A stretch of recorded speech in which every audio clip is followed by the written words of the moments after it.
final strike, 1-2. Alex Phillips trying to strike out 6 in a row. The crowd on their feet. Otters looking to finish off the sweep and improve to 45-42 on the year. Phillips set. Cranks and deals the 1-2 pitch, swung on and missed. 6 in a row from Alex Phillips ends the ball game, and the Otters sweep the Miners out of town by a final score of 7-5 here on Thursday night from Bosse Field in an absolutely rousing contest. The Otters battle back to win and clinch the sweep against the Miners, and they've won all 6 this season against Southern Illinois here at home. The following is a presentation of WUEV Sports.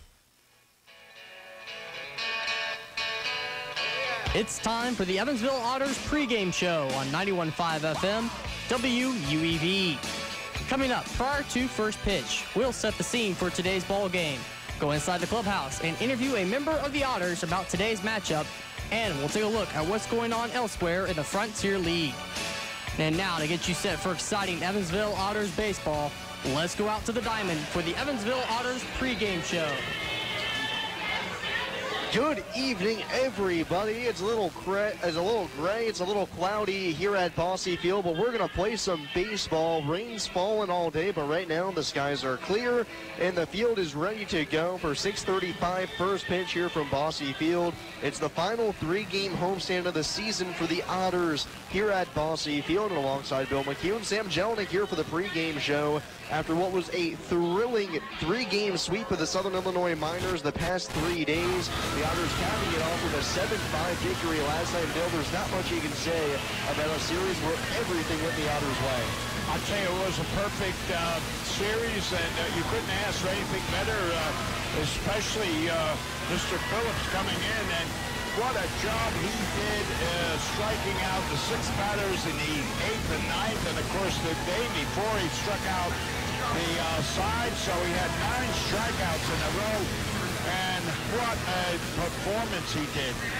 And speaking of Alex Phillips, Alex, fortunate enough, we got the news today. It hasn't been officially released in terms of a press release from the organization, but we got word that Alex, with a scout in attendance for the Minnesota Twins the past couple days, impressed him enough to earn himself a minor league contract with the Twins. So Alex won't play tonight. He'll be off to Fort Myers to officially sign his contract over the next couple of days. So congratulations to Alex. And of course, he was instrumental in that sweep for Evansville, as Phil mentioned.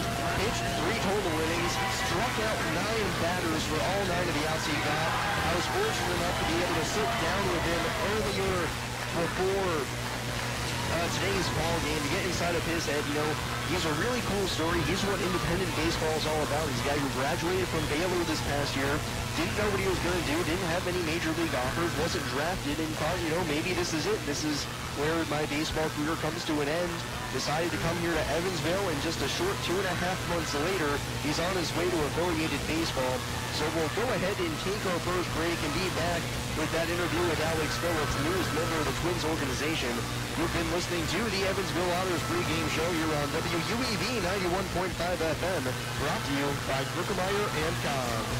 GD Ritzy's is a proud supporter of Evansville Otters baseball. GD Ritzy's menu features hamburgers, grilled chicken sandwiches, old-fashioned peanut butter and jelly, and ice cream.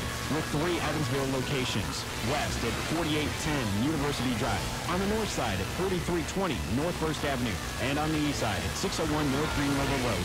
GD Ritzy's is open from 10 a.m. to 10:30 p.m. Sunday through Thursday, and 10 a.m. to 11 p.m. on Friday and Saturday. GD Ritzy's, a proud supporter of the Evansville Otters.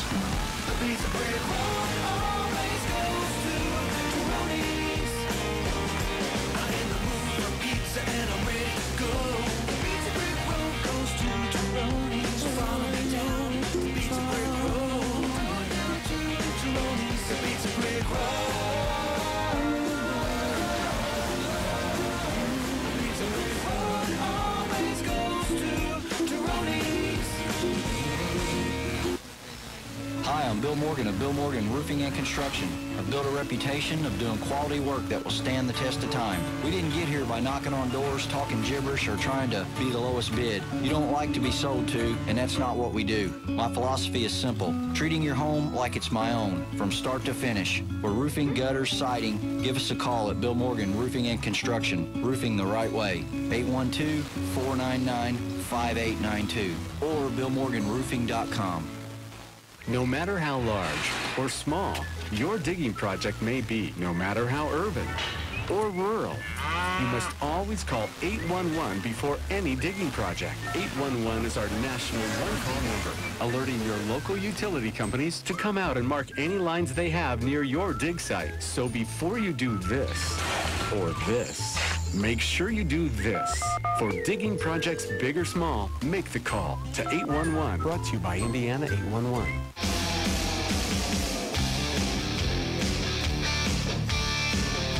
Welcome back to the Evansville Otters pregame show. I'm joined by, at least for right now until all the paperwork's done, Otters relief pitcher Alex Phillips. I'll break the news so you don't have to. Alex has just been picked up by the Minnesota Twins. He'll go join their organization after a physical and all of that stuff. Congratulations, Alex, and this is coming off of a pretty huge weekend. Absolutely. My time here in Evansville was unbelievable.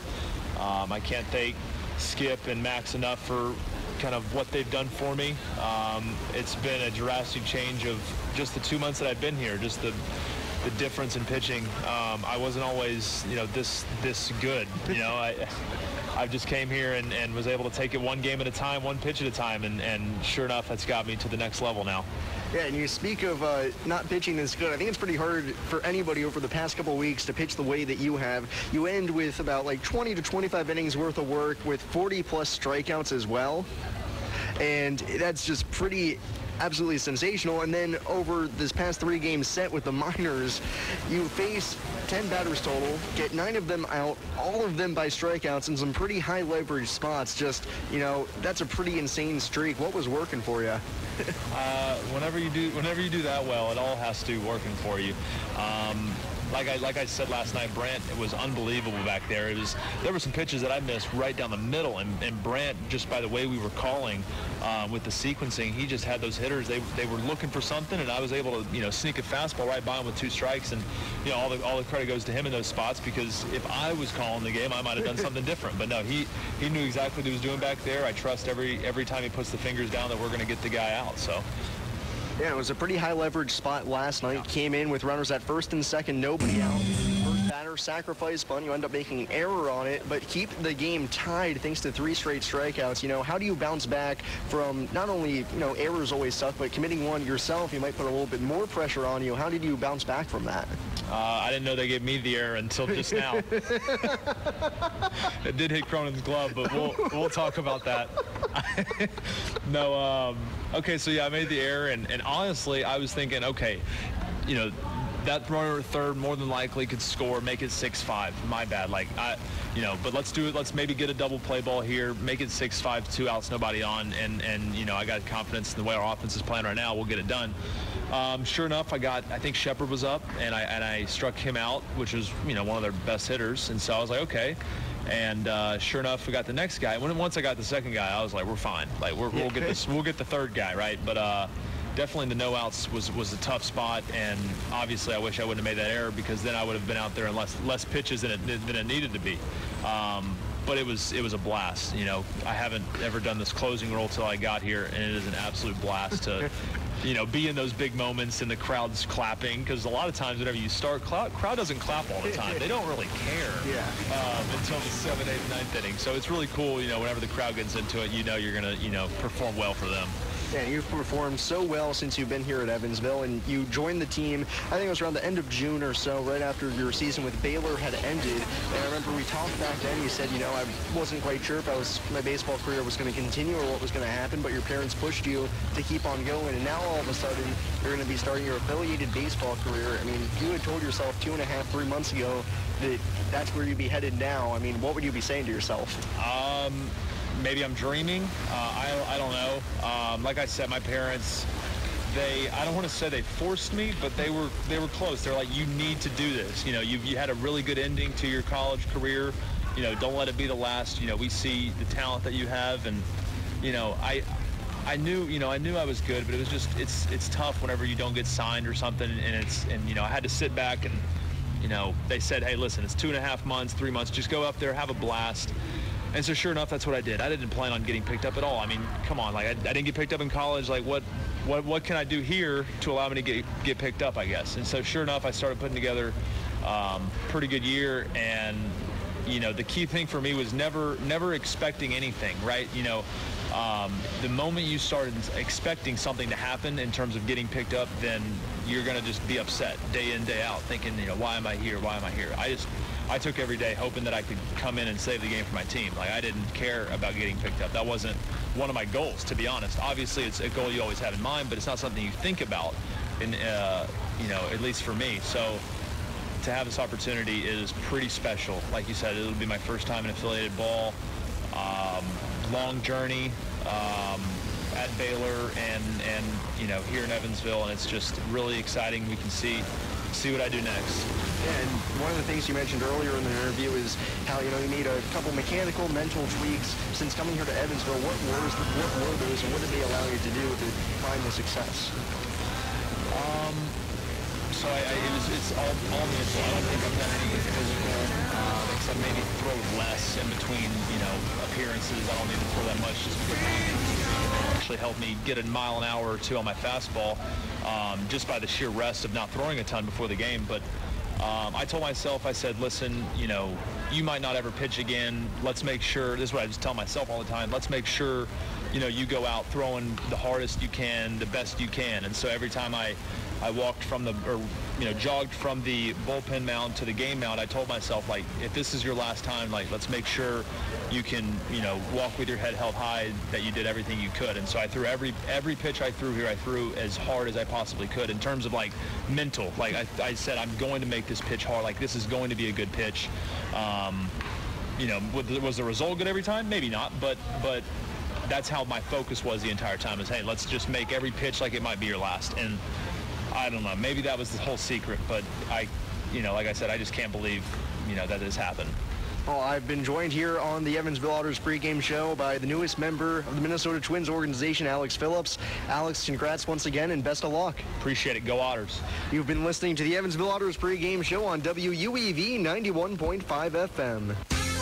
The Hoosier Lottery began selling lottery tickets on October 13, 1989. Since then, the Hoosier Lottery has offered hundreds of different games, awarded prizes to millions of players, and given billions of dollars to the state of Indiana. The Hoosier Lottery's mission is to responsibly provide innovative and entertaining lottery games for the benefit of the citizens of Indiana. To learn more about the Hoosier Lottery, visit them online at HoosierLottery.com. The Hoosier Lottery, a proud supporter of Evansville Otters baseball. Heritage Federal Credit Union has 7 full-service branches in both Evansville and Newburgh, serving more than 38,000 members. Membership is open to anyone who lives, works, worships, or attends school in Vandenberg or Warwick County. Heritage Federal Credit Union offers mortgage and consumer loans, checking and savings accounts, as well as online banking for members. Heritage Federal Credit Union can be reached toll-free by phone at 1-800-858-1693. It can also be found online at hfcu.info. The Evansville Otters would like to thank the Evansville Courier and Press for their support and coverage of Otters baseball. The Evansville Courier and Press provides news, sports, and weather coverage to the Tri-State, both in a print and online edition. The Evansville Courier and Press can be found online at courierandpress.com, as well as on Facebook, Twitter, Instagram, and Pinterest. The Evansville Courier and Press, a member of the Journal Media Group.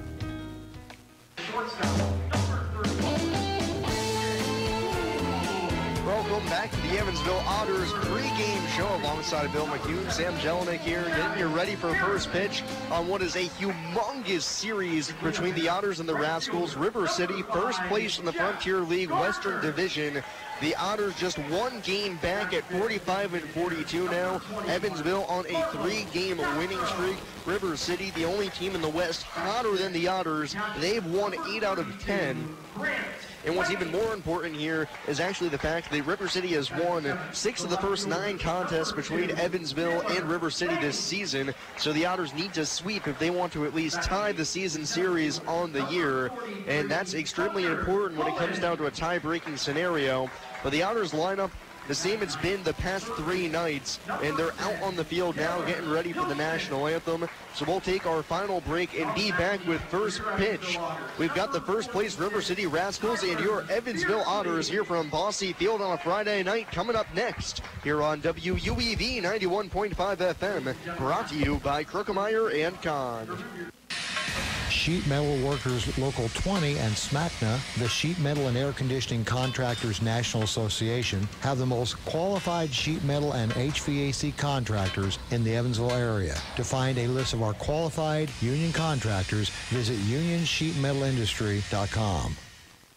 Injuries are inevitable. It doesn't matter if you're playing baseball, walking the dog, or falling from a ladder. Injuries happen. When they do, Tri-State Orthopedics offers treatment for sprains, strains, and fractures by medical specialists. Tri-State Orthopedics is located at 225 Cross Lake Drive in Evansville, just north of the Lloyd and I-164. Tri-State Orthopedics can be reached by phone at 812-477-1558. Its urgent care line is 812-474-OUCH. Tri-State Orthopedics, a proud supporter of Evansville Otters baseball.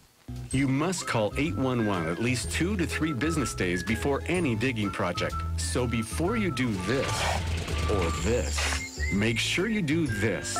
For digging projects big or small, make the call to 811. The full value. It's time for Evansville Otters baseball on 91.5 FM, WUEV. 3-1. Long, toward right, toward the corner, toward the foul pole and over the wall. Fair. Home run for Ryan Long. High in the air to right field, pretty deep. Jones going back at the track at the wall. He jumps. It is out of here. A grand slam for Jeff Gardner. Don't forget, Otters fans, you can catch every Evansville Otters on 91.5 FM, WUEV, online at evansvilleotters.com, and through the WUEV mobile app. The Otters take Game 5 by a score of 1-0, and they are the 2016 Frontier League champions. Now, let's go out to the diamond for all of the exciting action. Good evening, everybody. It's time again for Evansville Otters baseball. It's the first place River City Rascals against the Evansville Otters here at Bosse Field, alongside Bill McHugh, Sam Jelinek here on the mics to bring you this ball game where with a win, the Otters could move into a tie for first place if they can beat River City here tonight, but let's not get ahead of ourselves. Tyler Beardsley is on the mound for the Otters. Tyler, 6'4", 215 pounds, making his 6th start on the season. And hey, if it ain't broke, don't fix it, and that's what Andy McCauley's going with out there on the diamond behind Tyler in the field. 3 straight wins, and for the 4th straight night, it's going to be the same defensive alignment. Taylor Lane in left, Hunter Cullen in center, Jeff Gardner in right, Taylor Hilson at third, J.J. Gould at short, David Cronin at second, with Travis Harrison at first, and Brant Whiting behind the plate to form the battery with Tyler Beardsley on the mound. Remember, fans, this pitcher and catcher battery is sponsored by the Answer Auto Repair East. Find your battery needs at the Answer Auto Repair East, located at 2319 North Green River Road. And Bill, just another nice day for a ball game. Didn't think we were going to get it in, but happy that we can play tonight. Oh, I'm so happy too. It looks like a bad day early this afternoon, and even when I was outside, parked in the car waiting, and all of a sudden, here comes the sun. Way to go. And I knew we were going to play ball, and thank God, because, here comes Tyler, and his father was here, and his grandmother, and unfortunately, they had to fly back to California. You won't believe it. They wanted an extra $250. Tyler Beardsley's first pitch of the game to J.D. Hearns right down the middle, and we're underway 0-1 on J.D. Hearn. The airline wanted $250 for them to switch a flight from today to tomorrow. Can you believe that? 0-1 pitch. Fastball runs inside 1-1. So anyway, they're paying $15 for Wi-Fi. Is that right, Wi-Fi? Yeah, that's what the kids are calling it nowadays. Okay, so they're on the airplane, 1-1 pitch. Hearn takes down and away, 2-1. His father, Bob, and his grandmother, they're on the plane right now, and they told me they were paying the $15 to watch it on Wi-Fi. 2-1 pitch, cut on and foul tipped at the plate. And Hearn has the count even, 2-2. JD leading it off for the Rascals. River City 46-41 on the season, now in control of first place in the Frontier League Western Division by a half game. Beardsley's pitch fouled off right side, count stays even. So River City vaulted into first place thanks to a win last night over the Gateway Grizzlies. Normal lost again to Florence. So the Corn Belters a half game out of first, and the Otters one full game as the 2-2 misses inside, and it's full on Hearn leading off the game. Last comment, Bob Beasley said to tell his wife they're on their way home, and he's sorry he didn't mention you. 3-2 pitch is high for ball 4, an ominous start for Tyler as Hearn draws the leadoff walk to open up the game. Yeah. Second baseman number 9, Trevor Hawkins. I'll tell you what, Sam, we got a pretty good crowd for the conditions that we were looking at 4:30. Yeah, no, it's Star Wars night here at the ballpark. The Otters wearing special themed jerseys with some Star Wars paraphernalia on there, a galaxy-like look to the dark jerseys with some stars on there. And Trevor Achenbaugh swings at the first pitch and grounds it through the hole on the left side by the dive of the third baseman Taylor Hilson and on into left. Up to second goes Hearn. Achenbaugh aboard at first with the first hit of the game. Men at first and second to open this one up for the Rascals. Yeah. Batting third for River City, first baseman number 8, Clint Freeman. Well, now, I haven't seen this club before, but what do you think? They're going to bunt? Oh, absolutely not. Absolutely not. Okay. River City can swing the bats like almost nobody else in the league. Currently second in the league with 80-plus home runs in the season. Yeah. So they know how to hit the long ball. Okay. And one of those guys who can do that, Clint Freeman, stands in, left-handed batter. Beardsley from the stretch, his pitch. Breaking ball in the outside corner, 0-1. Tyler, 4-8 on the season. 27 games, 5 starts, a 4.50 ERA. Had a good start in terms of becoming a starter earlier this season as Freeman fouls the 0-1 straight back, 0-2. Tyler made his first start of the season actually at River City back on July 28th, so nearly a month to the day, throwing 5 innings, allowing 2 runs, and earning the win. Oh, that's good. But after earning 2 wins in his first 2 starts, he now comes set. Looks back to second. His 0-2 to Freeman. Fastball runs down and away, 1-2. After getting 2 wins in 2 starts, Tyler has now lost 3 consecutive outings. One of them a solid start, 5 1/3, 2 runs. Wrong end of a 2-0 defeat. But his past 2 times out, he's gotten hit around pretty good by Florence and Normal. His pitch to Freeman, called strike 3 on the inside corner. Beardsley able to get the 2-seamer to run back across the inside edge. Gets Freeman looking for a huge first out in the first. Runners stay at first and second. That is a big out. Now you got to get the double play and get out of this inning. Yes, that is a big one. Still top of the first inning. Men at first and second. 1 out now for the cleanup man, Gage West. The catcher filling in for Mike Giorgella. Left-handed stick. Beardsley's first pitch. Broken bat grounder, foul on the first base side, and the barrel of the bat ends up going way farther than the ball did. West's bat just absolutely shattered on contact.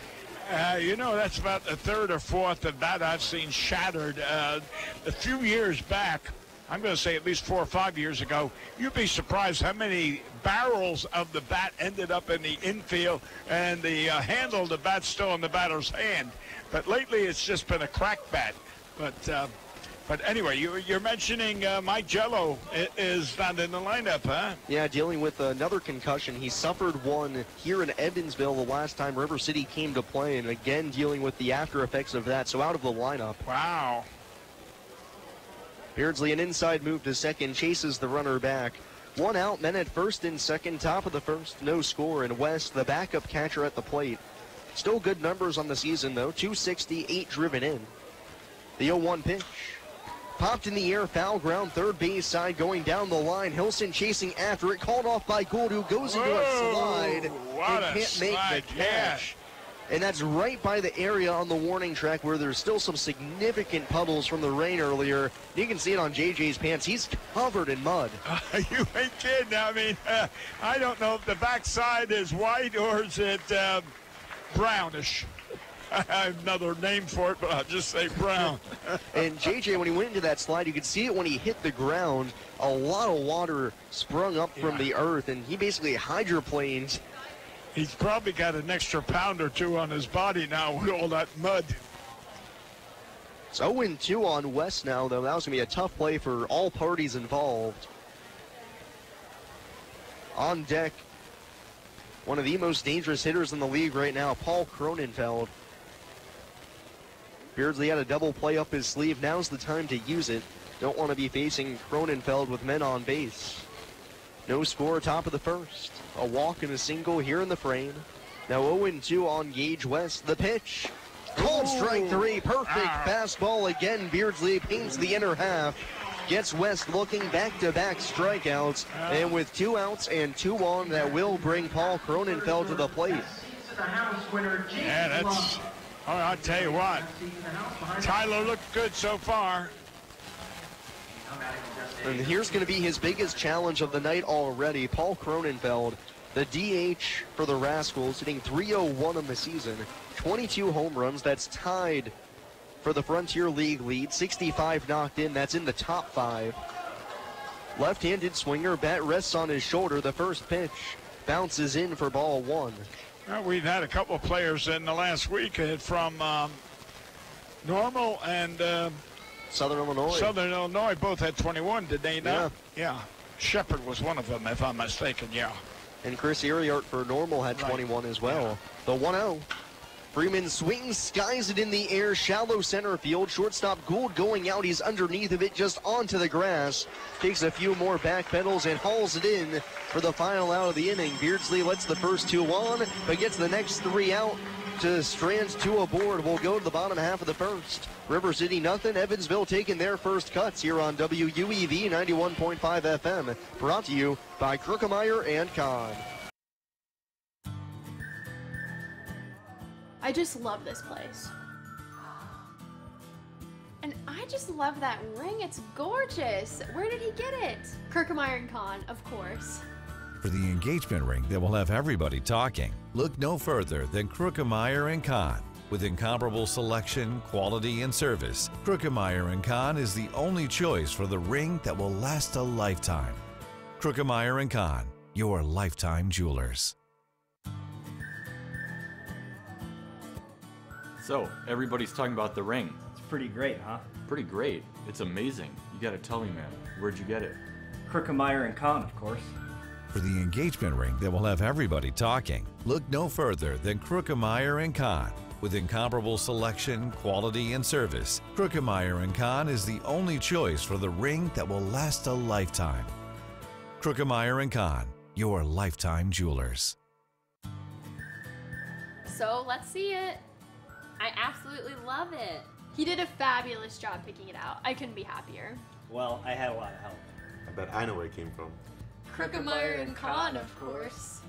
For the engagement ring that will have everybody talking, look no further than Krukemeyer & Kahn. With incomparable selection, quality, and service, Krukemeyer & Kahn is the only choice for the ring that will last a lifetime. Krukemeyer & Kahn, your lifetime jewelers. Evansville Otters broadcast is made possible through support from New Image Travel. New Image Travel provides motor coach charter service to the United States and Canada with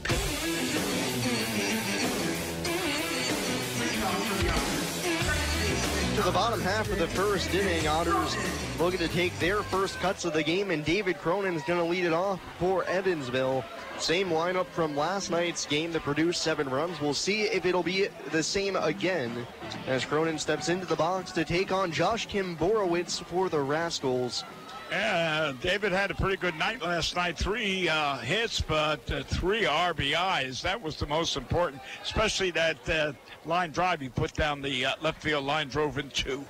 First pitch from Kimborowicz misses high for ball 1. His next offering is lined over the head of the third baseman Martinez down the left field line. Left fielder Suarez cuts it off. Cronin around first, trips and falls, scampers back to the bag. He's in there safely with a hit. And more or less the same type of hit he got there last night. He just, again, bring that third baseman in and then just pop it over his line drive over his head down the left field line. Yeah, he put the brakes on real quick. It'll be interesting to see what kind of action we see from the field in terms of the rain that we got. We saw Cronin slip and fall there. We've seen J.J. Gould go sliding an extra 10 feet thanks to the water. And there is J.J. Gould now at the plate. Cronin at first, nobody out, and Kim Borowitz's first pitch misses outside for ball one. The righty on the mound for the Rascals, Josh Kimborowitz from Seattle, Washington, 6'3", 210 pounds. Having a nice season, 6-4 with a 3.98 ERA. Comes set at the belt, short leg kick the pitch. Gould grounds it back to the screen, 1-1. Well, we just seen a fastball to J.J. and a curveball, which are more or less kind of an all-speed.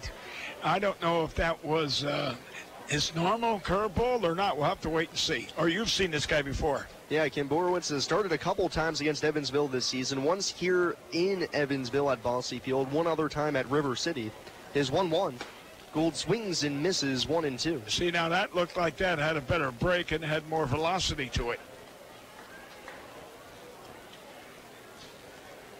Kim Borowitz, like you mentioned, has that breaking ball. The go-to pitch I've seen from him so far this season has actually been a changeup.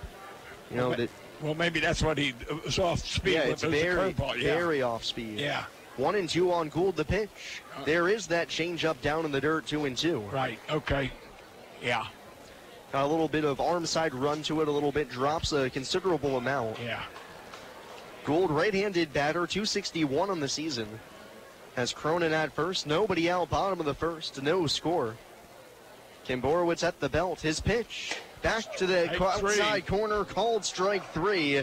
Gould takes it, rung up looking for the first out of the Otters' home half of the first. And that pitch there, for a moment, I thought it was going to be the changeup, but in the last second, a little bit of a cut action to it. Might be a little cutter, slider.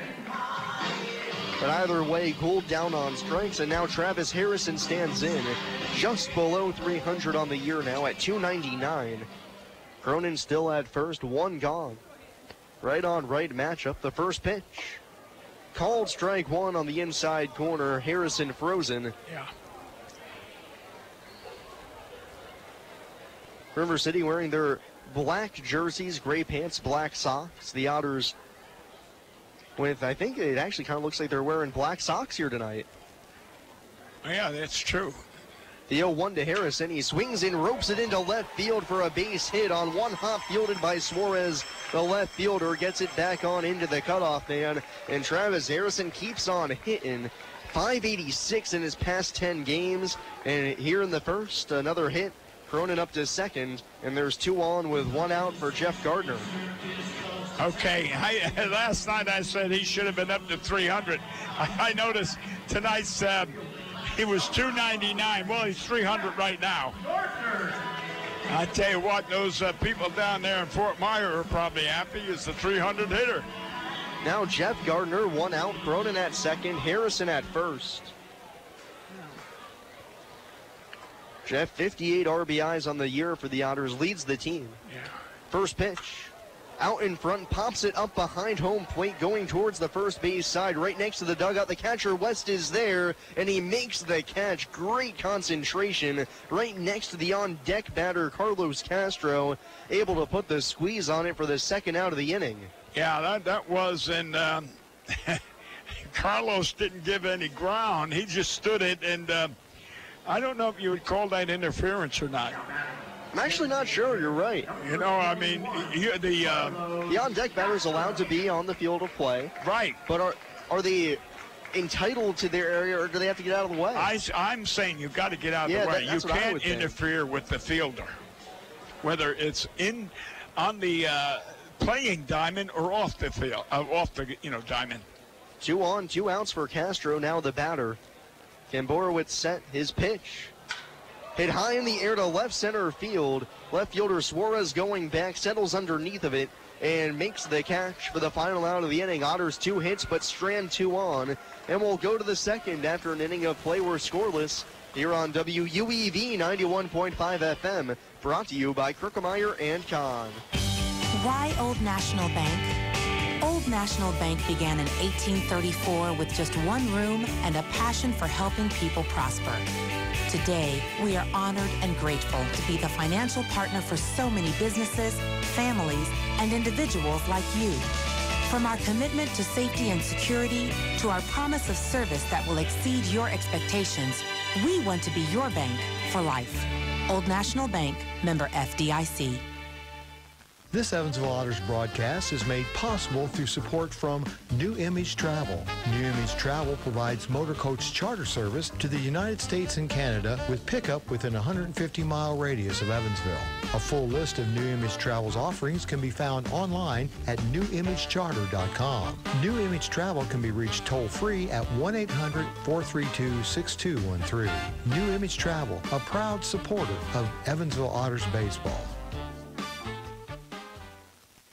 The local area Pepsi Bottling Group distributors would like to wish the Evansville Otters the best of luck in today's contest. Featuring Pepsi Company products for distribution to retailers and vendors in the Tri-State, the Pepsi Bottling Group has 3 Tri-State locations at 901 East Diamond Avenue in Evansville, 2605 West Main Street in Marion, Illinois, and at 3081 Kentronics Drive in Owensboro. More information on Pepsi products can be found online at PepsiCo.com. Pepsi, a proud supporter of the Evansville Otters.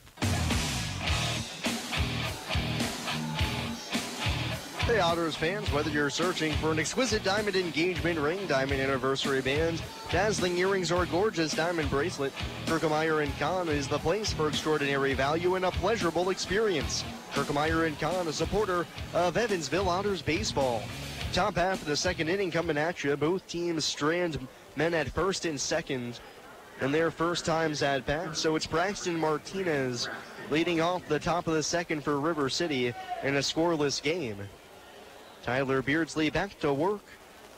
His first pitch of the inning is a called strike on the inside corner, bell tie on Martinez.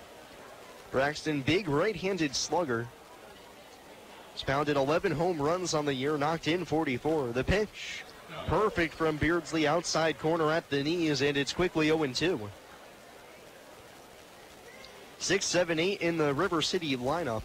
Lineup that's pretty deep in terms of how far down the lineup you go before you kind of get comfortable, as the 0-2 misses outside 1-2. Yeah, that was a slider he threw.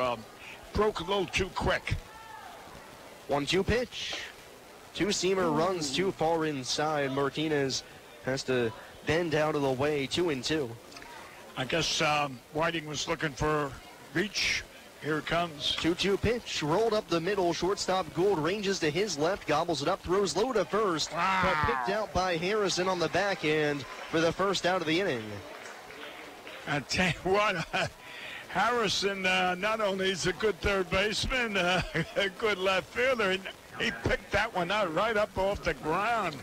It's impossible to know, of course, but, you know, with the rain that we had today, and that ground ball rolling across the infield grass, whether or not that ball was slick by the time it got to JJ at short, whether or not we're going to see that have an impact on the game remains to be seen. Now Zach Levy, the batter, and he takes down and away for ball 1. You got a future young man, because you describe everything. You got good insight into this game and into the overall description.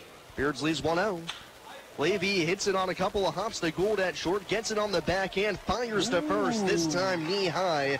Harrison doesn't need to pick that one out, hauls it in for another 6-3 put out. 2 outs here in the top of the second. I tell you what, that guy got down that line pretty fast. What was his name? Zach Levy. Yeah. Yeah, sometimes I feel like left-handed batters on a ground ball out of the box, they sometimes smell a base hit. Yeah.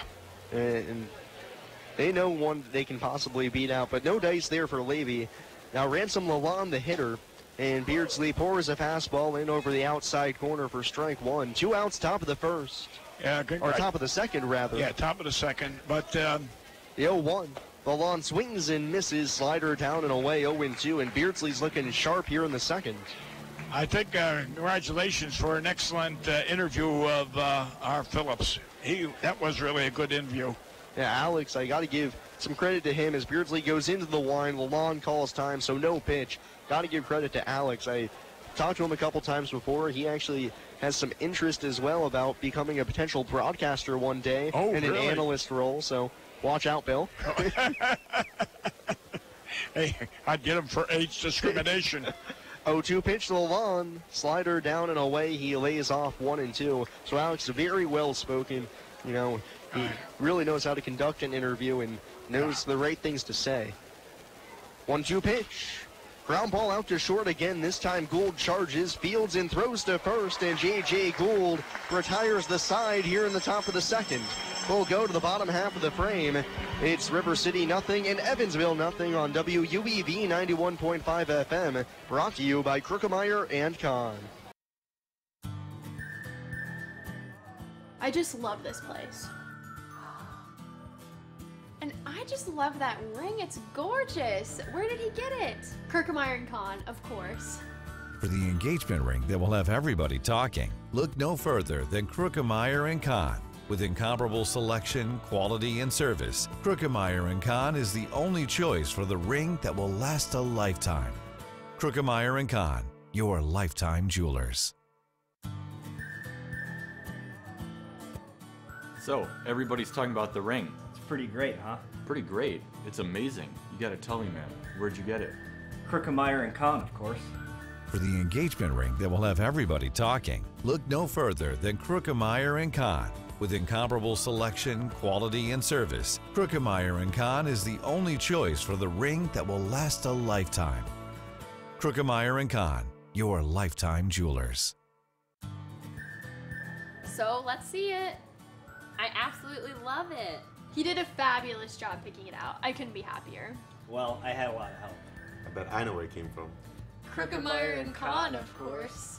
For the engagement ring that will have everybody talking, look no further than Krookemeyer & Kahn. With incomparable selection, quality, and service, Krookemeyer & Kahn is the only choice for the ring that will last a lifetime.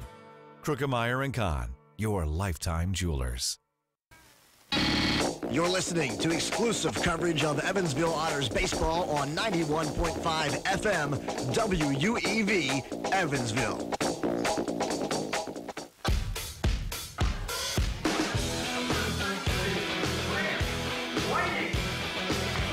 Bottom half of the second inning, Brant Whiting leads it off, and Ken Borowitz's first pitch is a breaking ball on the back foot. Whiting checks his swing. They appeal to the first base umpire, Chris Dykeman, who says he held up ball one. Dykeman on the bases tonight for the umpiring. Phil Kundle calling balls and strikes. And Brant Whiting leading off the bottom of the second. The 1-0 swings through a breaking ball, 1-1. No score, bottom of the second. Whiting, the catcher, leading us off. I've noticed so far this guy's only in the second inning, but he throws a lot of stuff. Ken Borowitz winds and deals the 1-1, and it's flown in the air to left center field, carrying pretty well. Hearn over into the alley, looking up, and it is gone.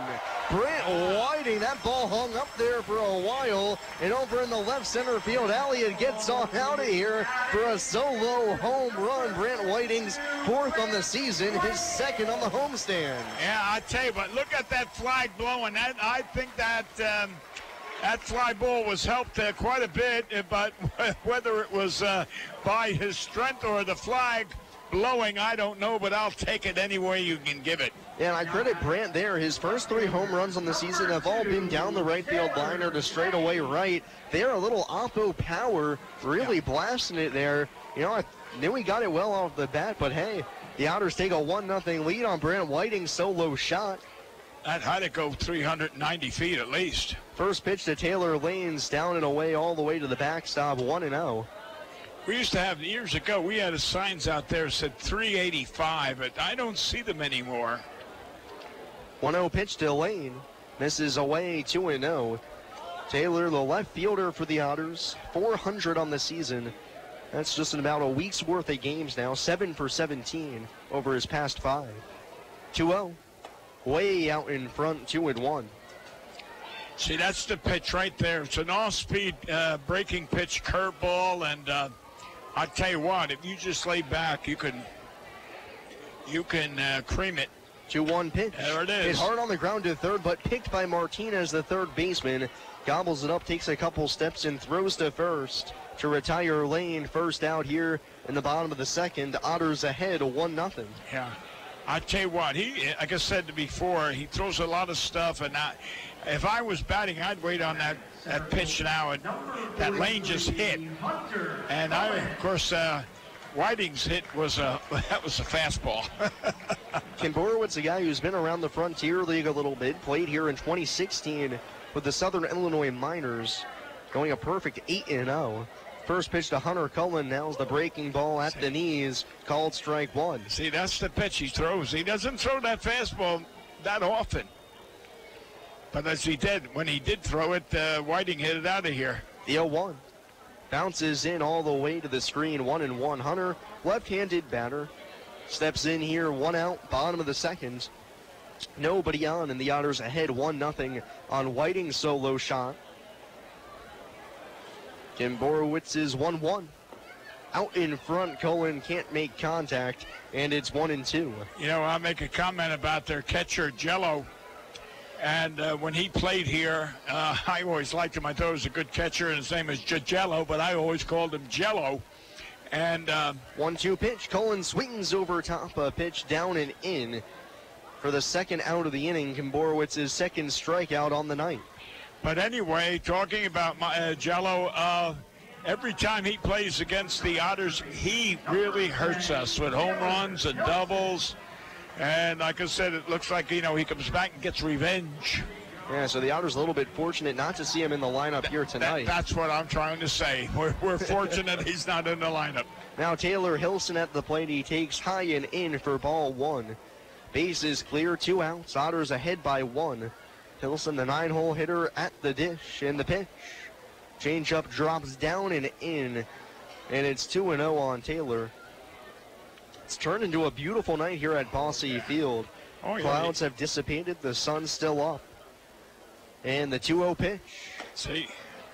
Little cutter or slider type pitch, misses outside to Hilson, but you're right. Yeah.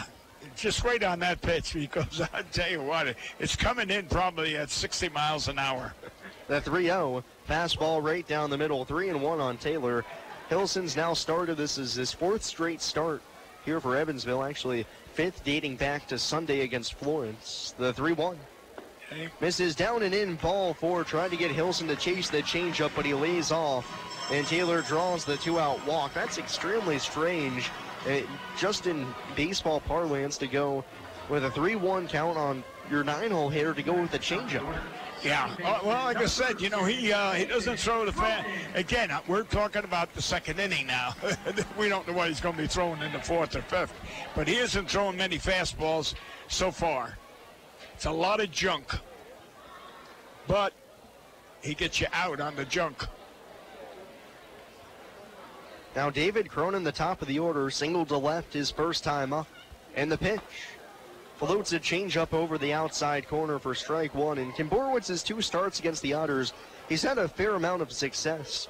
1-0. First start went 5 2/3, allowing 1 run on 5 hits. Then in his second start, most recently on June 29th, here in Evansville, went 6 innings, giving up 3 runs for the win. The 0-1 pitch. This is down and in. Cronin squared to bunt, but takes 1-1. On the season, Kim Borowitz's numbers, the ERA probably a touch higher than he would like at 3.98, but still solid. He did 99 in the 3rd innings, 92 strikeouts, 92 walks, 95 hits allowed. His pitch to Cronin, crushes it high in the air to deep right field. Levy tracing back, still going back, looking up, and it's off the base of the right field wall. Hilson rounding third, he's headed home, and he's going to score without a throw. Cronin into second, his 4th RBI in the past 2 games, and the Otters take a 2-0 lead. And he just hit that pitch that we're talking about. Just wait on it, and I'll tell you what, it looks like a big grapefruit coming, and just jump on it, and you've had several of the Otters jump on it, and so you got to do, wait, he doesn't throw the fastball much, so wait on that one pitch. And well, that's so far. JJ's the only one that hasn't looked good so far, and he's got a chance to redeem himself right now. Cronin out at second following the RBI double. Now 33 driven in on the season. It's Evansville 2, River City nothing. Bottom of the second. Gould the batter and the pitch. Misses down and away in the dirt. 1-0. That looked like a hard slider.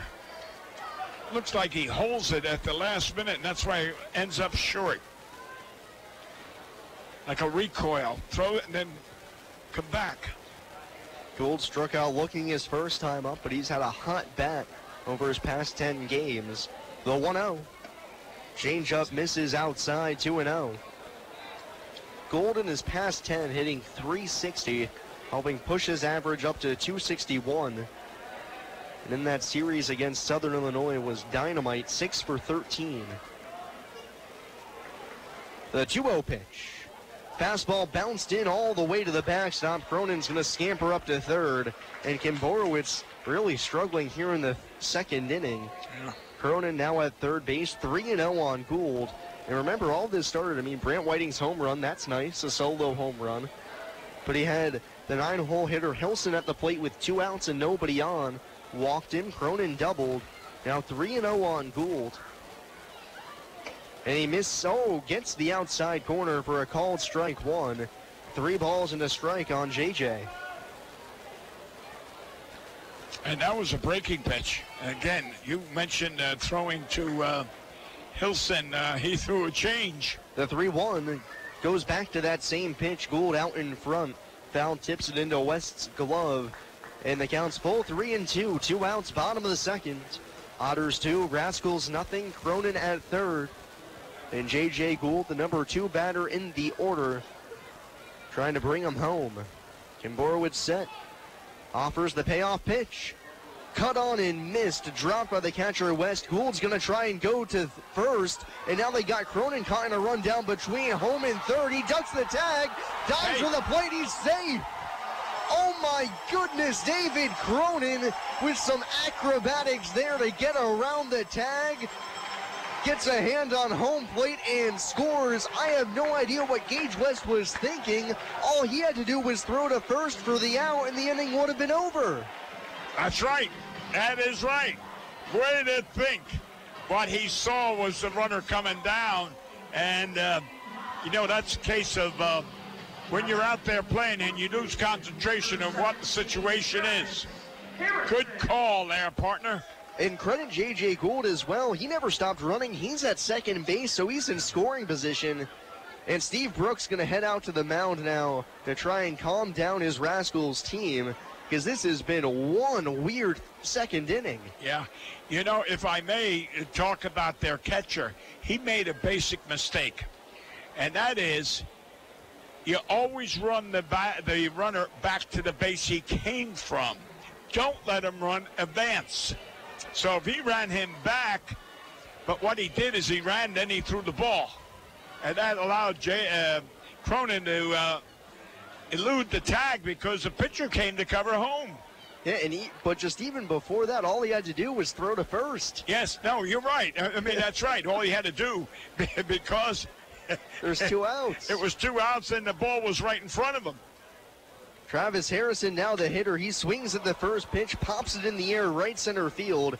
Right fielder Levy, a few steps over to his right, is there to make the catch for the final out of the inning. But the Otters score 3 runs, the third thanks to the pliability of David Cronin maneuvering around a tag.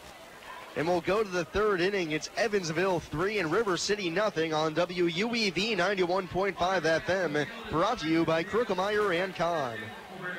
SRG Global, a Guardian company, would like to wish the Evansville Otters the best of luck in today's contest. Founded in 1932, SRG Global is one of the world's largest manufacturers of chrome-plated plastic parts for the automotive, commercial truck, and household appliance industry. Located locally at 601 North Congress Avenue in Evansville, SRG Global can be found online at srgglobal.com. They can also be reached in Evansville by phone at 812-477-6151. The Tin Fish Restaurant, located at 300 West Jennings Street in Newburgh, Indiana, is a proud supporter of Evansville Otters baseball. Independently owned and operated, the Tin Fish menu features salads and sandwiches, as well as seafood platters and combos, and seafood burritos, tacos, and burgers. The Tin Fish Restaurant is open 7 days a week from 11 a.m. to 8 p.m. It can be reached by phone at 812-490-7000. The Tin Fish Restaurant. Injuries are inevitable. It doesn't matter if you're playing baseball, walking the dog, or falling from a ladder. Injuries happen. When they do, Tri-State Orthopedics offers treatment for sprains, strains, and fractures by medical specialists. Tri-State Orthopedics is located at 225 Cross Lake Drive in Evansville, just north of the Lloyd and I-164. Tri-State Orthopedics can be reached by phone at 812-477-1558. Its urgent care line is 812-474-OUCH. Tri-State Orthopedics, a proud supporter of Evansville Otters baseball.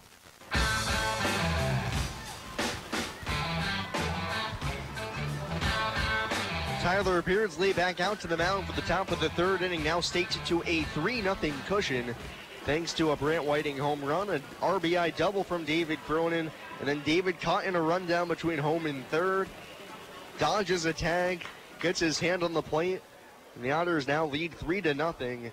9-1-2 in the Rascals order here in the top of the third. Kevin Suarez leads it off, and Beardsley's first pitch is a fastball high, 1-0.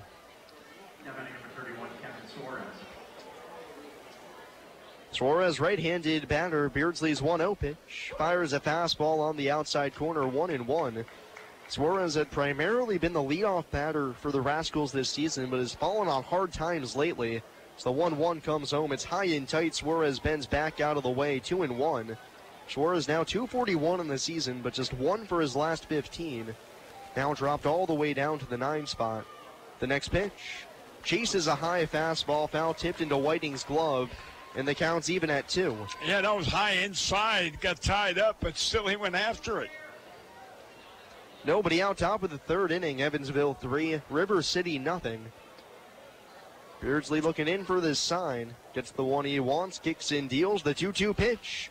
Rolled out to short again. Gould waits back on it, gloves and flips to first. A little low, but Harrison digs it out. Suarez retired, and now that's 4 straight groundouts to short in the first out here in the top of the third. JJ's getting his work in tonight. Yeah, you're right. You're right. If it wasn't for the 2 strikeouts, JJ's recorded all the others. Yeah, JJ with 5 straight putouts, a pop-up, now 4 groundouts. Yeah. The lineup turns over for J.D. Hearn. Otters ahead 3-0 in the top of the third. And the pitch home to Hearn is a slider missing down and away for ball 1. It's weird to see this River City team have that kind of a second inning that they just had. Beardsley's 1-0 comes home, and it's fouled off on the right side, 1-1. Because this is the team that's, quite frankly, one of the hottest in the Frontier League right now. Winners of 8 of their last 10. They've won 5 in a row as well. And they're the first-place team in the Western Division. You don't normally see first-place teams make those kind of mental mistakes. The 1-1. Fouled straight back over top of the screen, and it's 1-2. Well, you know, there always comes a time, just like when you get old and you become a senior, you kind of forget things. You have some moments. The kick in the 1-2. Hearn sends it straight back to the screen. Count remains at 1-2. Nobody on, 1 out. Top of the third inning. Otters lead 3-0. Instead of calling it a senior moment, it's an experienced moment.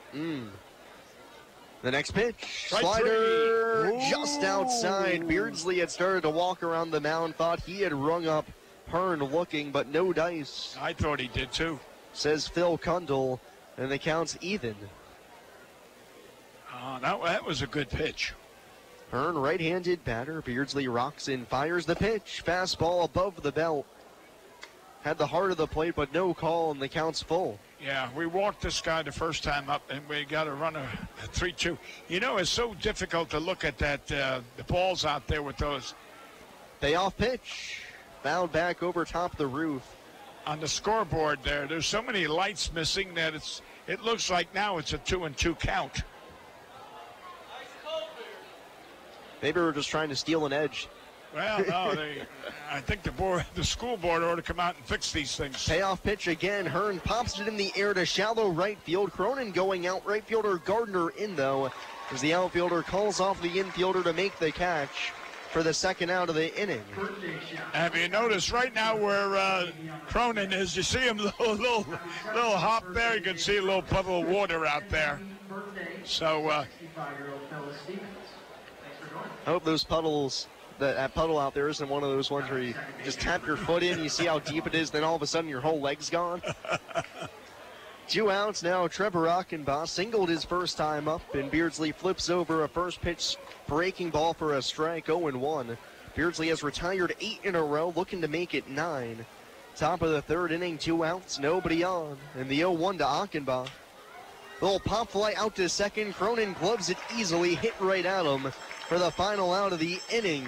We'll go to the bottom half of the third. Tyler Beardsley set down 9 in a row, and the Otters have a 3-0 lead here on WUEV 91.5 FM. Brought to you by Crookham. I just love this place.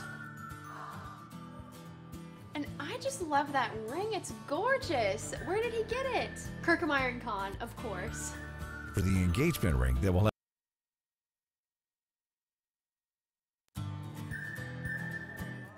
I just love this place. And I just love that ring. It's gorgeous. Where did he get it? Kirkham Con, of course.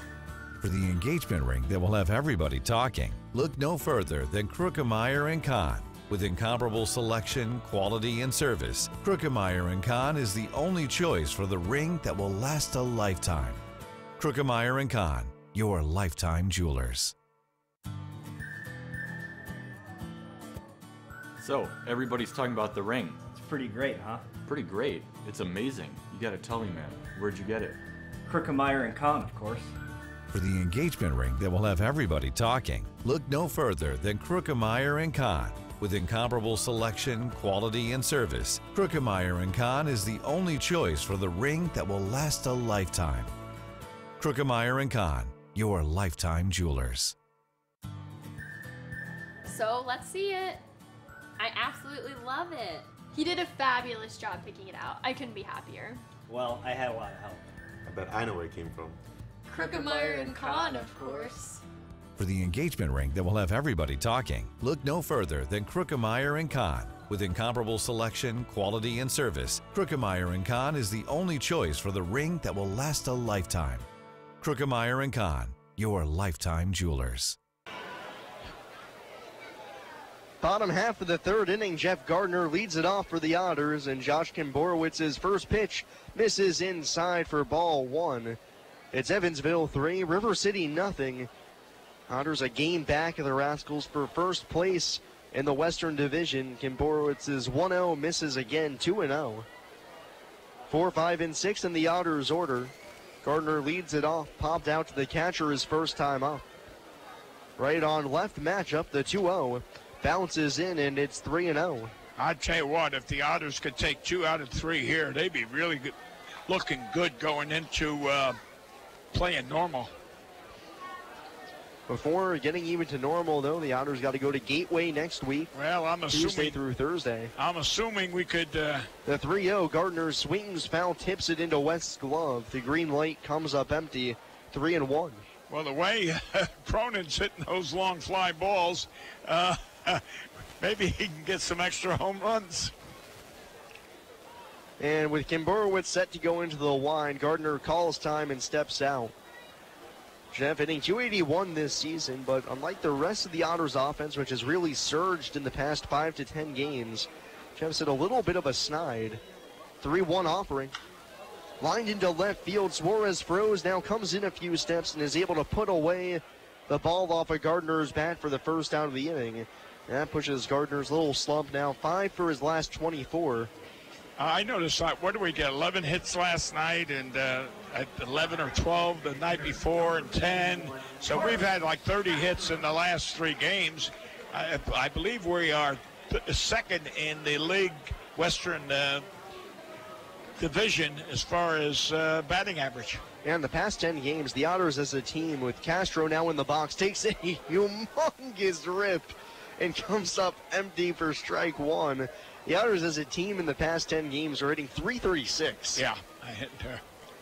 Castro flew out to left his first time up, down in the count 0-1. Here it comes.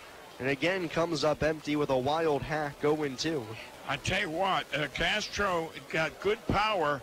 He's a fastball hitter. He can't hit them off-speed pitches. He swings too hard. Certainly doesn't get cheated. The 0-2. Fastball misses off the black outside edge, 1-2. Well, he's determined to hit the ball as hard and as far as he can with that swing, but with that, off-speed, he's way out in front. 1-2 pitch, a little out in front, but he clobbers that ball down the left field line. That's going to be foul. Yeah.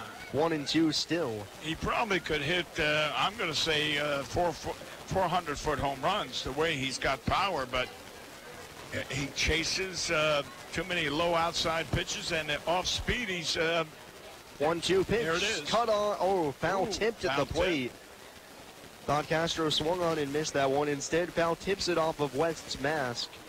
Home plate umpire Phil Kundle's going to deliver the ball personally out to the mound to Kim Borowitz, give West some extra time. 1 ball, 2 strikes on Castro. Bottom of the third inning, Otters 3, Rascals nothing. Nobody on for Carlos. Coming off the DL has had a raucous start, 7 for 14. Yeah, a lot of doubles. Now a 7-game hitting streak in each of those 7 games. At least 2 hits. 1-2 again. Cut on and missed. Chase the changeup low. 4th punch out of the game for Kim Borowitz, and there's 2 away here in the third. Now batting catcher, number 32, Brant Whiting. Now it's Brant Whiting's turn to bat. He homered to left center field, leading off the 2nd inning. This is 4th home run of the year. Now he swings at the first pitch, lines it foul on the first base side. 0-1. I'll say one thing about Mr. Whiting. He hasn't gotten many cheap hits lately. They're all pretty good shots.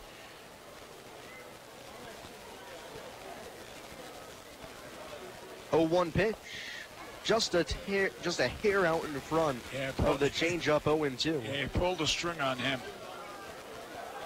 That seems to be this guy's, his forte is breaking pitches and off speed. Crafty, as some would call it. The Yes. 0-2, down in the dirt, 1-2. If you're another pitcher, you term him as crafty. If you're a hitter, you call him a junk baller. Are you referring to, that's why I called him a junker? Some people have nicer words for their own kin. That's what we used to always call him. 1-2 pitch. Misses down and in with the changeup, 2-2. Because as a hitter, all you want to see the pitcher's best. You want to see the fastball. You're saying, challenge me. Right.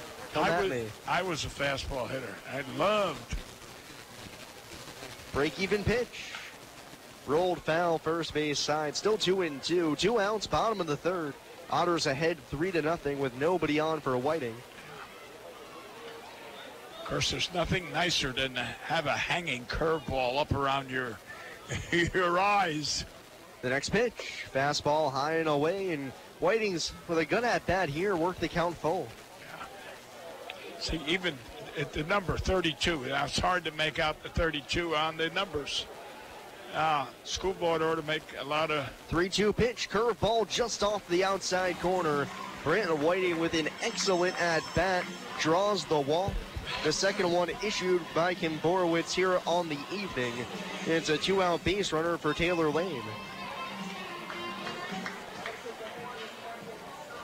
I'm trying to remember now. I stand to be corrected. Number 2, Taylor Lane. And I don't know if the Ligabert, their own, paid for that scoreboard. I'm not sure now. I know they replaced the scoreboard. I don't know if that's the original, though. First pitch to Lane, change up just a hair high above the belt, 1-0. You remember the League of Their Own? Of course I Tom do. Well, that was made here. Whiting at first, 2 out, and the 1-0 to Lane. That changeup's there on the outside edge. Belt high, 1-1. My wife was here, I think, like 6 o'clock in the morning. No coffee, no nothing. They waited. And then finally, the weather wasn't right, so they called it off at 12 o'clock or something. She never did get in the movie. 1-1 pitch. Breaking ball off the outside. Black Lane checks his swing. And it's 2-1. 2 outs, bottom half of the third inning. Otters 3, Rascals nothing. Brent Whiting at first, and Taylor Lane, the batter, right-handed in the box. The 2-1. Rolls a ground ball down the third baseline. Backhand pick from Martinez. Throws low to first, but the first baseman, Freeman, is able to pick it out to save the error and end the inning. We'll go to the fourth. It's the Otters 3 and the Rascals nothing on WUEV 91.5 FM. Brought to you by Krukemeyer and Kahn. GD Ritzy's is a proud supporter of Evansville Otters baseball. GD Ritzy's menu features hamburgers, grilled chicken sandwiches, old-fashioned peanut butter and jelly, and ice cream. With 3 Evansville locations: west at 4810 University Drive, on the north side at 4320 North 1st Avenue, and on the east side at 601 North Green River Road. GD Ritzy's is open from 10 a.m. to 10:30 p.m. Sunday through Thursday, and 10 a.m. to 11 p.m. on Friday and Saturday. GD Ritzy's, a proud supporter of the Evansville Otters. The Evansville Otters would like to thank the Evansville Courier and Press for their support and coverage of Otters baseball. The Evansville Courier and Press provides news, sports, and weather coverage to the Tri-State, both in a print and online edition. The Evansville Courier and Press can be found online at courierandpress.com, as well as on Facebook, Twitter, Instagram, and Pinterest. The Evansville Courier and Press, a member of the Journal Media Group. Heritage Federal Credit Union has 7 full-service branches in both Evansville and Newburgh, serving more than 38,000 members. Membership is open to anyone who lives, works, worships, or attends school in Vanderburgh or Warwick County. Heritage Federal Credit Union offers mortgage and consumer loans, checking and savings accounts, as well as online banking for members. Heritage Federal Credit Union can be reached toll-free by phone at 1-800-858-1693. It can also be found online at hfcu.info.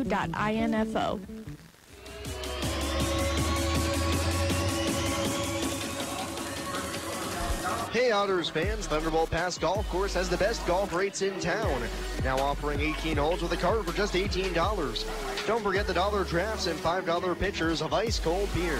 Come and visit the Bolts, Thunderbolt Pass Golf Course, a supporter of Evansville Otters baseball. Top half of the fourth inning coming at you alongside Bill McHugh and Sam Jelinek here on the mics. From Bosse Field, the Otters looking to run their winning streak to 4 and end the Rascals' winning streak at 5. And perhaps, if Normal loses as well, vault themselves into a tie for first place at the end of the night. Oh, that'd be so sweet. Clint Freeman leads it off for the River City Rascals and takes a called strike on the outside corner, 0-1. I think they started the second half miserable. 0-1 pitch. This is down and in on Freeman, 1-1. Yeah, not just miserable. The Otters lost 11 of their first 16 games. Yeah.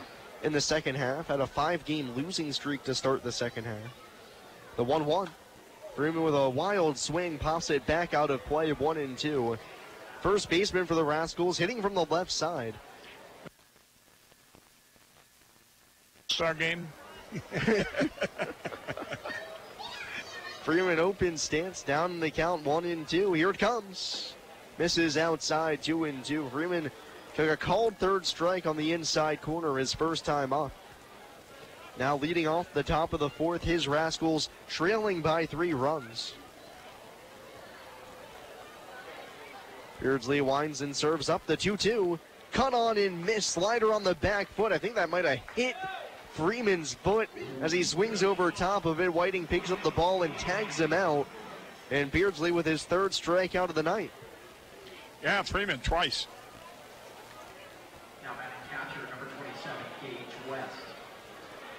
Now Gage West comes to the plate. Another left-handed batter, the only other man in the order to strike out tonight against Beardsley. Tyler's first pitch. Breaking ball misses on the inside corner, a little low, 1-0. You know, Whiting was up and hit that home run. The 1-0. That fastball finds the outside corner, thigh high, 1-1. And that flag was really flirting out there to left center. Now it's just hanging. So any fly ball is going to hang up there. West swings through the 1-1 fastball, and Beardsley's ahead 1-2. And I got to give credit to Tyler. His last time out against Florence through the first 5 innings, he only allowed 1 run. But at times it felt like he was trying to grind through that tonight. He looks as sharp as I've seen him in his past couple of outings. The 1-2 fouled back to the net. Well, it's so unfortunate that his father, Bob, and his grandmother, that, were here for, about 4 or 5 days, and unfortunately they misread the pitching situation. 1-2 pitch. Breaking ball in the dirt. West lays off 2-2. As his father, Bob, said to me, they didn't realize the double header, and he had pitched one of the double headers, and that threw off the scheduling, and with that they made the plane, reservations, and anyway, it's really unfortunate. Flying anymore is not cheap. The kick in the pitch. Outside, ball 3. West lays off, and the count's full. West, who has dominated the Otters, above 300 on the year against Evansville, including 3 of his 4 doubles, but has struggled lately, 1 for his last 13. As the count full here, 1 out, top of the 4th. Otters lead by 3. The pitch. Hit high in the air to right center field, not very deep. Cullen, the center fielder, over into the alley. Can't see the ball, and Gardner comes in behind him to call him off and make the catch for the second out of the inning. Great communication there between Cullen and Gardner, that Hunter let Jeff know, hey, I can't see this ball. I need some help. The other night, my wife said after the game, as we were riding home, she says, how come Gardner went always over into center field to make a catch? I said, you're right. It was. There's right now is another case. Now, that's twice now. Maybe Hunter don't see the ball. Maybe the lights are blinding him. I don't know. We'll have to check. Now 2 outs, and here's Paul Cronenfeld. Backed off the plate, but the fastball finds the inside black, 0-1. You look at where Jeff Gardner is now to where he's running to catch that ball. Cronenfeld swings through the 0-1, and it's quickly 0-2. That's pretty into the length of a football field that he's running. 2 outs, 0-2 on Cronenfeld. 10 for his last 18 with 6 home runs. The pitch, cut on and missed. Blocked by Whiting. He tags out Cronenfeld. 4 strikeouts in the game for Tyler Beardsley, and now 12 in a row retired. We'll go to the bottom half of the frame. It's the Otters 3 and the Rascals nothing on WUEV 91.5 FM, brought to you by Krukemeyer and Kahn. I just love this place. And I just love that ring. It's gorgeous. Where did he get it? Krukemeyer and Kahn, of course. For the engagement ring that will have everybody talking, look no further than Krukemeyer & Kahn. With incomparable selection, quality, and service, Krukemeyer & Kahn is the only choice for the ring that will last a lifetime. Krukemeyer & Kahn, your lifetime jewelers. So, everybody's talking about the ring. It's pretty great, huh? Pretty great. It's amazing. You gotta tell me, man. Where'd you get it? Krukemeyer and Kahn, of course. For the engagement ring that will have everybody talking, look no further than Krukemeyer & Kahn. With incomparable selection, quality, and service, Krukemeyer & Kahn is the only choice for the ring that will last a lifetime. Krukemeyer & Kahn, your lifetime jewelers. So let's see it. I absolutely love it. He did a fabulous job picking it out. I couldn't be happier. Well, I had a lot of help. I bet I know where it came from. Krukemeyer and Kahn, of course. For the engagement ring that will have everybody talking, look no further than Krukemeyer & Kahn. With incomparable selection, quality, and service, Krukemeyer & Kahn is the only choice for the ring that will last a lifetime. Krukemeyer & Kahn, your lifetime jewelers.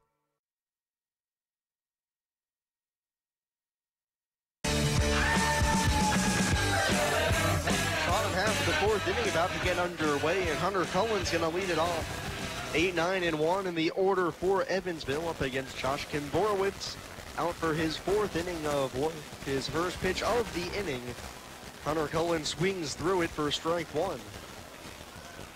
I was just thinking, what a nice crowd we have here after all that rain, and then you think football's here tonight, and then they got the Frog Hollies.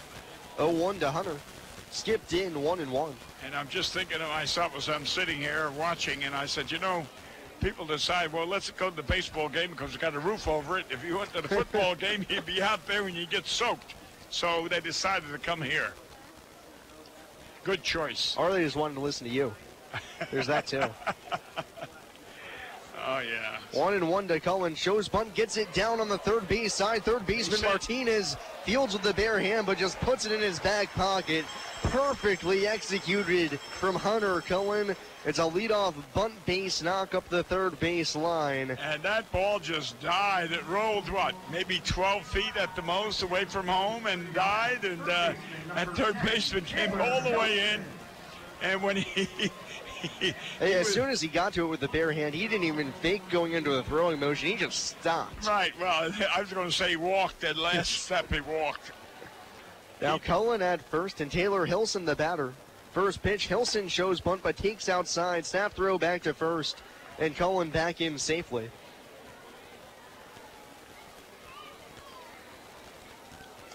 Oh, Hilson should be able to put a perfect bunt down. I mean, in theory, the Otters could have the Cullen bunt, Hilson bunt, then Cronin bunt if they really wanted to. The 1-0, Hilson shortens up again, pushes it up the first base line, trickling along the line. It's going to be a foul ball. Just touched foul by the catcher, West, chasing it up the first base side. It's 1-1. It kept rolling and just working its way out of bounds. But, I'm just thinking Hunter there with that perfect bunt. Last night, he tried to sacrifice, and he was popping them up. Well, he figured something out, that's for sure. Yeah. Cullen at first, nobody out. Bottom of the fourth inning. Otters ahead 3-0. Hunter, a solid lead held on by the first baseman, Freeman. And a throw over there is nearly wild. Freeman has to jump over Cullen to retrieve the throw. Hunter back in safely. He just threw that ball harder to first base than any pitch he's thrown to any batter. Well, I'm hoping he doesn't throw a changeup over there. That'd be difficult. 1-1 on Hilson. The pitch squares the bunt again, but the fastball's high. 2-1.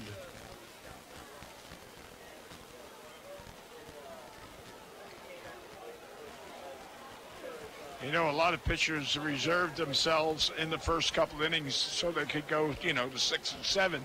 This guy, the way he's pitching, he could reserve himself to 9.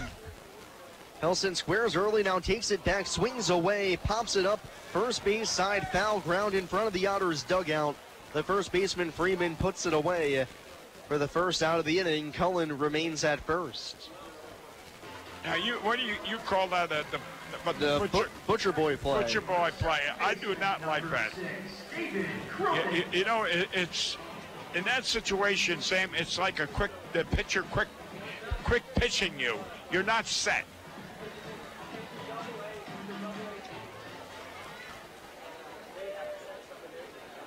Otters still up 3-0. 1 out, bottom of the fourth. Cullen at first. Now the top of the order. And David Cronin having himself a nice night. 2 for 2 already. A single and a double. First pitch. Shows bunt for the pitch from Kim Borowitz. Bounces in 1-0.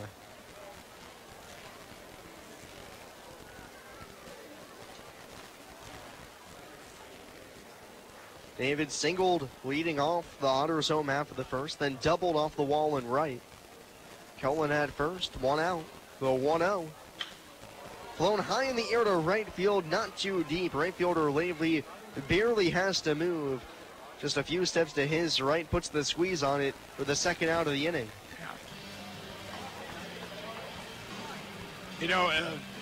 Just a side note, I'm thinking of Jello and the catcher for them.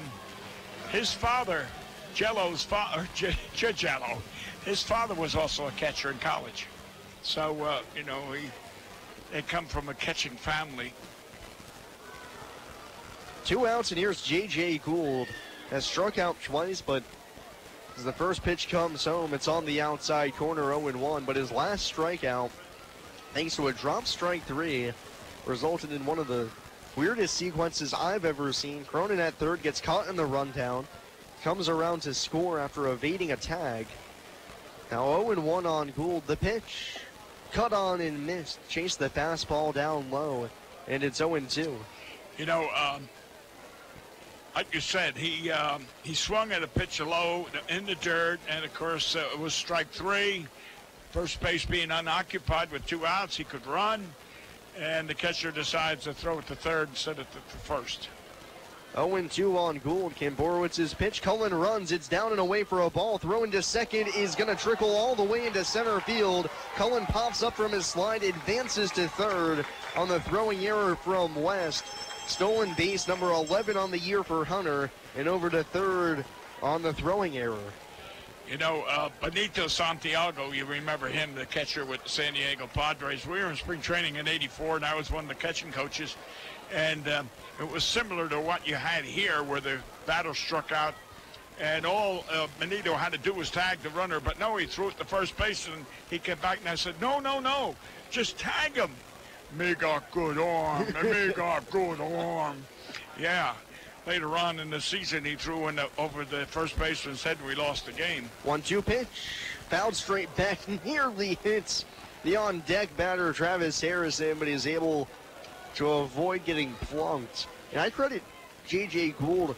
I mean, it's a small thing to credit him for, but, you know, a lot of guys, they swing and miss, strike 3 down in the dirt, they hang their heads, you know, they go back to the dugout. Yeah. You know, he was alert enough to run down to first base and cause that situation. Right. Heads up. 1-2 again. Cut on and missed. Breaking pitch, Gould waves and misses. And that's the final out of the inning. Cullen stranded at third. We go to the 5th. Otters 3, Rascals 1 here on WUEV 91.5 FM, brought to you by Krukemeyer. Why Old National Bank? Old National Bank began in 1834 with just one room and a passion for helping people prosper. Today, we are honored and grateful to be the financial partner for so many businesses, families, and individuals like you. From our commitment to safety and security to our promise of service that will exceed your expectations, we want to be your bank for life. Old National Bank, member FDIC. This Evansville Otters broadcast is made possible through support from New Image Travel. New Image Travel provides motor coach charter service to the United States and Canada with pickup within a 150-mile radius of Evansville. A full list of New Image Travel's offerings can be found online at newimagecharter.com. New Image Travel can be reached toll-free at 1-800-432-6213. New Image Travel, a proud supporter of Evansville Otters baseball. The Tri-State Area Marathon service stations are proud supporters of the Evansville Otters. Marathon has over 5,100 Marathon-branded stations nationwide, and a full list of area Marathon stations and a list of daily gas prices are available online at myMarathonStation.com. Marathon provides products which support commercial, industrial, and retail operations. Marathon's slogan is Fueling the American Spirit.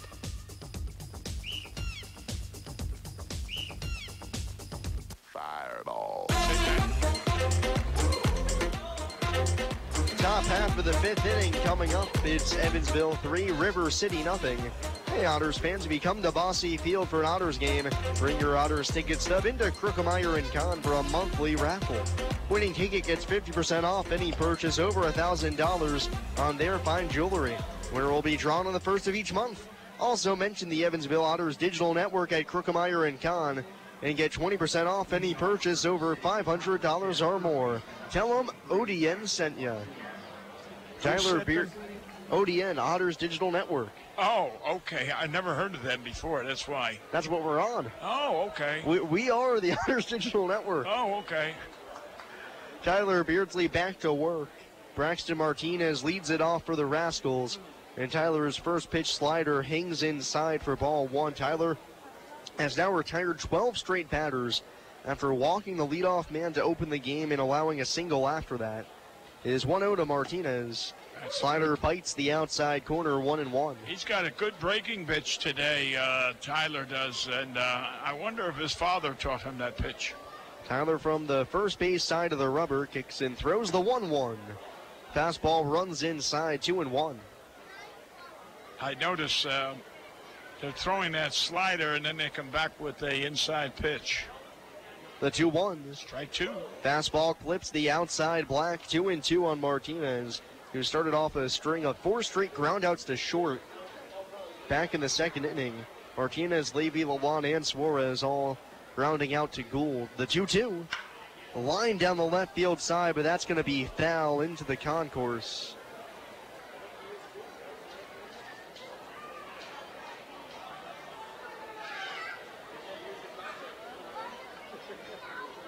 Two and two on Martinez. Here it comes. Slider starts on the outside corner, but moves off of the plate. And the count's full 3-2. Throw to sinker. Count full on Martinez, leading off the fifth. The payoff pitch. Fastball high. Martinez checks his swing. They appeal to first, but they say he laid off. That'll break Beardsley's run of 12 in a row retired. His second walk that he's given up tonight. Yeah, he walked Hearn. That was leadoff. Yeah, leading off the game. Now it's Zach Levy, bounced out to short his first time. Martinez at first, nobody out, top of the fifth. And the pitch, lined into center field. Cullen started in, now racing back, still going back. He reaches up and makes the catch right in front of the warning track. A great recovery from Hunter Cullen to track that ball down. It was a laser, but he hauls it in for the first out of the fifth. He looked. He probably could make Notre Dame tight end. The way he raced after that and leaped up. You see so many of those football players. They grab it one hand, and that's the way it looked like Hunter did. Just reached up with the glove, and what a catch! Way to go, Hunter. Now one out, and Ransom Lalonde, the batter, right-handed stick, and he takes a first pitch slider down in the dirt for ball one.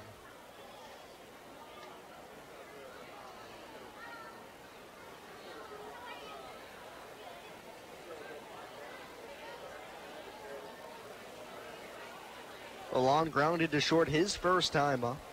Martinez at first, one out. Top of the fifth, Otters ahead by 3. And Beardsley's pitch is a sinker just below the knees, 2-0. Looked good, but a little low. You called it. Ground ball might get us out of this inning and give Tyler 5 complete. The 2-0. Fastball paints the outside black. Knee high, 2-1. Lalonde started the year with the Windy City Thunderbolts and really struggled with them. Hit below 200 with the team from Crestwood. On the season, combined between River City and Windy City, as the 2-1 comes home and he squirts it foul on the first base side, 2-2. Lalonde, 222 on the season, but with River City alone, comprising about 50 games now, is hitting 284 with the River City club, so really a transformation for him since he's changed jerseys. Yeah. Sometimes that's all a player needs, just a little change of scenery. Yeah. No friends. 2-2 on the lawn, one out. The pitch popped in the air right next to home plate, third base side, waiting, tracing in front of the Rascals dugout now. He puts it away in front of the warning track that guards the Rascals dugout for the second out of the inning. Yeah. No, sometimes you're right, Sam. Could be a little friction in that clubhouse. You never know. Number 31, Kevin Suarez. We, against my wishes, Jack Clark, I believe you know who Jack Clark is, and we were trying to make a trade, and I kept saying, no, he strikes out too much, and blah, blah, blah. And my brother, no, he wanted him.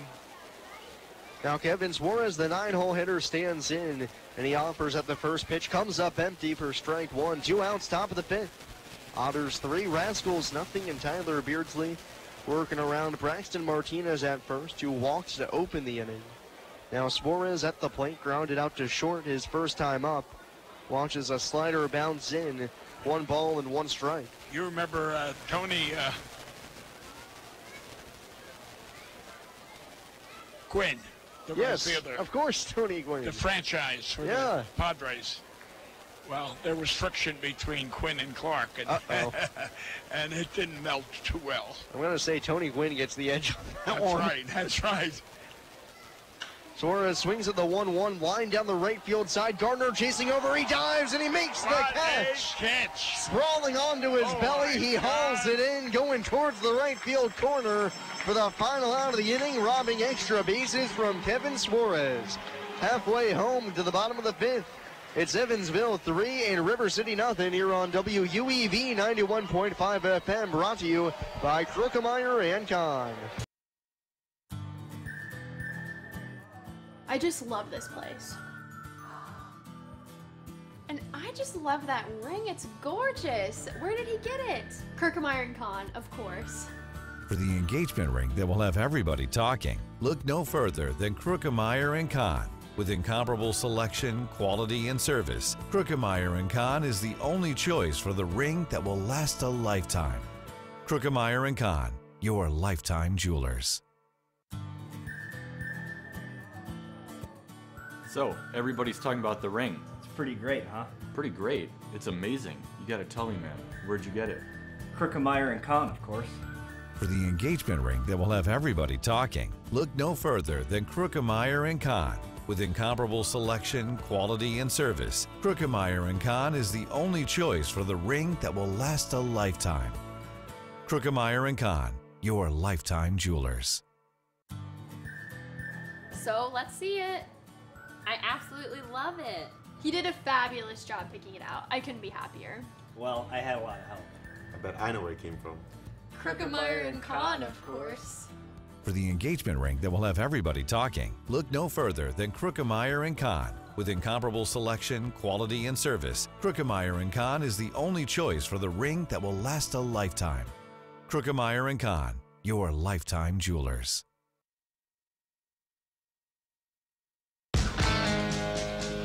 Bottom half of the 5th inning coming up. It's Evansville 3 and River City nothing. Josh Kimborowicz back out to the mound. And Travis Harrison's going to lead it off for the Otters. The first pitch of the inning.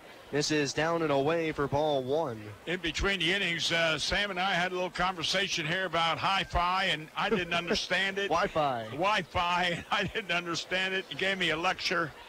The 1-0 to Harrison, breaking ball a little bit high, 2-0. I shouldn't say lecture, a little lesson. That's what I meant, a little lesson on what high-five, because I said, you know, Tyler's father should be and grandmother should be getting off the plane by now in California. 2-0 pitch. Misses downstairs to Travis, 3-0. And I said they're paying $15 for that Wi-Fi, and now that they're off the plane, they wouldn't have Wi-Fi. And he said, oh, no. Anyway, he explained it to me, thank God. I'm a little slow, ladies and gentlemen. Please forgive me. 3-0 to Travis. Takes outside, ball 4. Travis, so adept at drawing walks, takes one there to lead off the bottom of the 5th. The third that Kimborowicz has given up here tonight, and a leadoff base runner for the Otters. You know, Sam, you got to remember, when Wendell Wilkie was running for president, you know, back against Roosevelt, we didn't have hi-fi or Wi-Fi. Was that Teddy Roosevelt or Franklin? Oh, boy. Wise guy. Jeff Gardner stands in. He's 0 for 2. And the first pitch is a changeup on the back heel for ball 1. You're just like my old friend Mike Ramdowski. Ramdowski. Looking around the scoreboard very quickly in the rest of the Frontier League with Jeff Gardner at the plate, the 1-0. This is down and in, 2-0, 6 straight out of the zone from Kimborowicz, opening up the bottom of the 5th, and the catcher West is going to go out and try and calm him down. Florence, who's still trying to track down the Otters as well as, obviously, River City and Normal. They've got an early 11-1 lead over the Gateway Grizzlies after 5 frames. So, ahead by a touchdown and a field goal. Oh, okay. Normal trails Southern Illinois 2-0. That's the start of a huge series between the Miners and the Corn Belters. The 2-0 to Jeff, misses high, ball 3. Well, that's what you want. Let them fight themselves, you know, off. Let them split. So that'll help us. Well, they can't split because they're not playing a 3-game set. They're playing a 5-gamer. Well, one takes 2 and the other one takes 3. Single game tonight, then doubleheaders Saturday and Sunday. Oh, boy. The 3-0. Fastball misses high and tight for ball 4. Back-to-back 4-pitch walks from Kimborowicz to begin the 5th inning. And the Otters have runners at first and second for Carlos Castro, and Kim Borowitz hasn't thrown a strike here in the fifth. You know, I'd like for this guy to throw a fastball and let, well, here comes, we may get a new pitcher. Steve Brook, the manager, is going to go out to the mound here. We've had an arm warming just for a moment down in the River City bullpen. From my estimation, looks like it's Ryan Orr getting loose. No motion to the pen yet. 24, it might be. Let me see. 25, Ryan Orr. Oh, okay, 25. Brook meeting with Kim Borowitz and the catcher West out in the bump. That's the only two.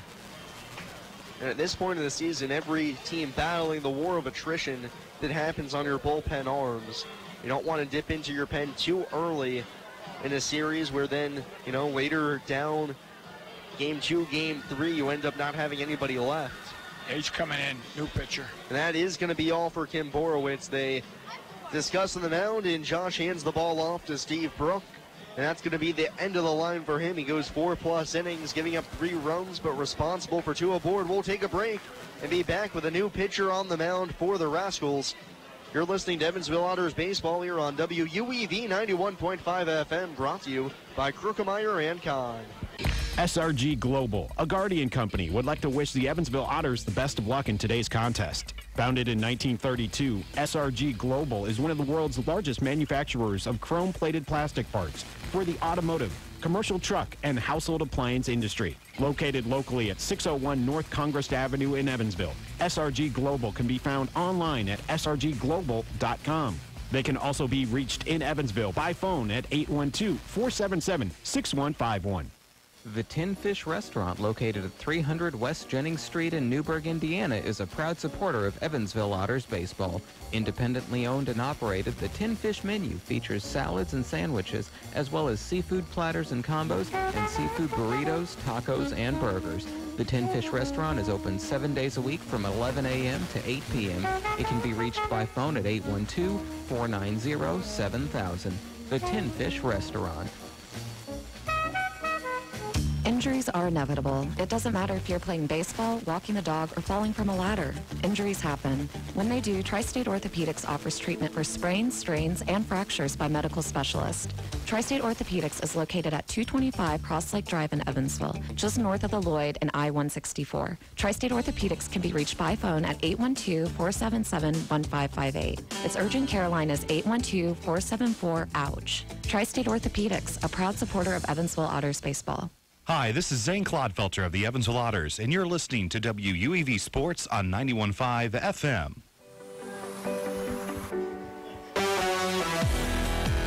So Ryan Orr is the new man on the mound for the Rascals. Josh Kim Borowitz goes 4+ innings, allowing 5 hits, 4 walks, 5 strikeouts. Is responsible for the 2 men on base right now at first and second. And Orr is going to get a tough test right out of the gate. Carlos Castro stands in. Oh, I like to see him hit a home run his first of the year. First pitch, Orr fires a fastball on the outside corner, 0-1. I think Castro stands a chance now. He's not going to get all that off-speed curveballs. Orr, 5'9", 175-pound righty. Castro, right-handed batter in the box. The 0-1. Fastball misses away, 1-1. On the year, Orr 3-2 with a 4.74 ERA. 30 1/3 innings, 19 strikeouts, 15 walks, and 32 hits allowed. Oh, boy. Harrison at second, Gardner at first. The 1-1. Breaking ball tapped on the ground through the hole on the left side for a base hit. Harrison's going to go up to third and stay there. Carlos just took a pitch away from him, chopped it into the earth, got it through the hole. The third baseman Martinez wasn't going to get there. Shortstop Lalonde playing up the middle. No dice. And it's a base knock. Now, did you see what I think I saw? And that was the third baseman there, Martinez, went back to the bag instead of going into the field to get it. I thought I noticed that as well. Yeah, I mean, that was, I'm not saying he would have had a chance of getting the ball, but he went in the opposite direction of where the ball was. Bases loaded, no outs now for Brant Whiting, and Orr's first pitch misses high. Infield's playing in for the Rascals, trying to stop the bleeding here. It's 3-0 Evansville, bottom of the 5th. Nobody out, bags full for Whiting, 1 for 1 with a home run tonight. The pitch. Fastball above the hands, and it's 2-0. Brandt hits a lot of fly balls to the outfield, so if he doesn't get a base hit, I'll take the RBI fly ball. 2-0 on Whiting, hitting .292 this season, or set at the belt. The kick and the pitch. Fouled back to the screen, waited on a little changeup and nearly had it. 2-1. You describe everything. You do. You do a good job. This man sees everything. You don't see too many guys being able to adjust to a 2-0 changeup and wait back. And right. Those were some quick hands. 2-1 the count. Here's the pitch. Foul back to the screen, a hanging breaking ball. Whiting can't connect, and it's 2-2. Out there in Otterville, I keep telling you about this guy. He's superb. He's a great announcer. He sees so many things. It's unbelievable. You'd make a heck of a baseball scout. 2-2 on Whiting, no outs, bottom of the fifth. Otters by 3. The next pitch. Swung on and missed. He gets Whiting on a changeup away. Battles back from down 2-0 to ring him up for the first out in the inning. Bases stay full. You know, if I was a scouting director, I'd hire you as a scout and take you out of the out of the radio booth. Not that you're not a good radio play-by-play man, but you see more things than a lot of scouts see. Now Taylor Lane bounced out to third twice tonight. The first pitch, fastball, can't have the outside black. It's 1-0. Middle infield moves back here. Corners are going to play in. Harrison at third, Gardner at second, Castro at first, 1 out. Right on right matchup. The 1-0 to Taylor Lane. Floats a breaking ball on the outside corner, 1-1. I thought that was high and outside. Looked a little bit more off the plate than the first pitch of the at-bat, but nonetheless, the count's even on Taylor. He's got 4 RBIs through his first week with Evansville. Now the 1-1. Line down the left field side, that's going to drop in for a base hit. Harrison scores, Gardner rounding third. He's going to score without a play. The throw back into second. It's a 2-run single for Taylor Lane. A little bleeder down the left field line. And the Otters take a 5-0 lead. Castro stays at second, Lane aboard at first. Now, when it rains, it pours, they keep saying. And, yeah, that was a bleeder over third. No way could anyone get it. And Andy was wise enough to hold the runner at second because there's no way he would have made third base. Otters now 5-0 in front. Both of those runs charged to Josh Kimborowicz, still responsible for Castro out at second. Right. Or excuse me, rather, that will close Kimborowicz's line. First pitch to Hunter Cullen is a called strike on the outside corner, 0-1. With Gardner having been the last batter that Kimborowicz faced, his line is now officially closed. Gives up 5 runs in 4+ innings. Now with 1 out, Hunter Cullen played down a bunt base hit his last time up. Left-handed swinger, the pitch. Fastball misses inside, and it's 1-1. You know, if the runner wasn't on second base, I think Lane might have gotten a double on that play. But we'll take the signal, we'll take the RBIs. That's the most important. The pitch. Cullen hits it softly on the ground to second. Achenbach fields, flips to second Safe. for 1.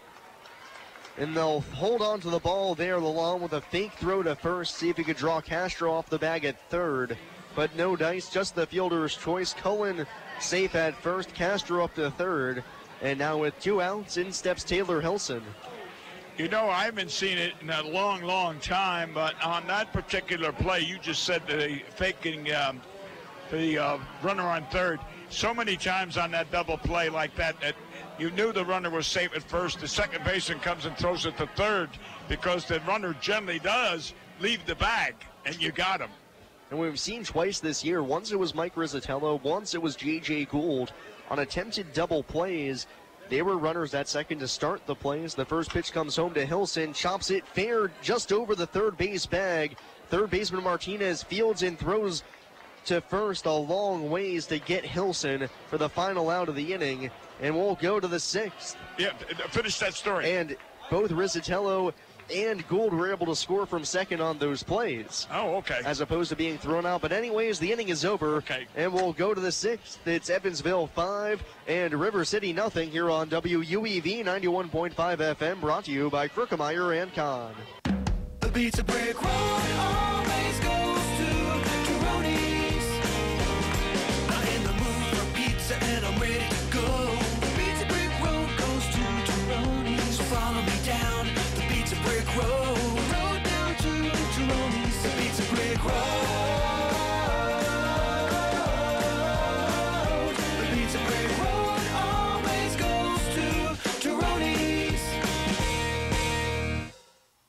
Hi, I'm Bill Morgan of Bill Morgan Roofing and Construction. I've built a reputation of doing quality work that will stand the test of time. We didn't get here by knocking on doors, talking gibberish, or trying to be the lowest bid. You don't like to be sold to, and that's not what we do. My philosophy is simple: treating your home like it's my own, from start to finish. For roofing, gutters, siding, give us a call at Bill Morgan Roofing and Construction. Roofing the right way. 812-499-5892 or BillMorganRoofing.com.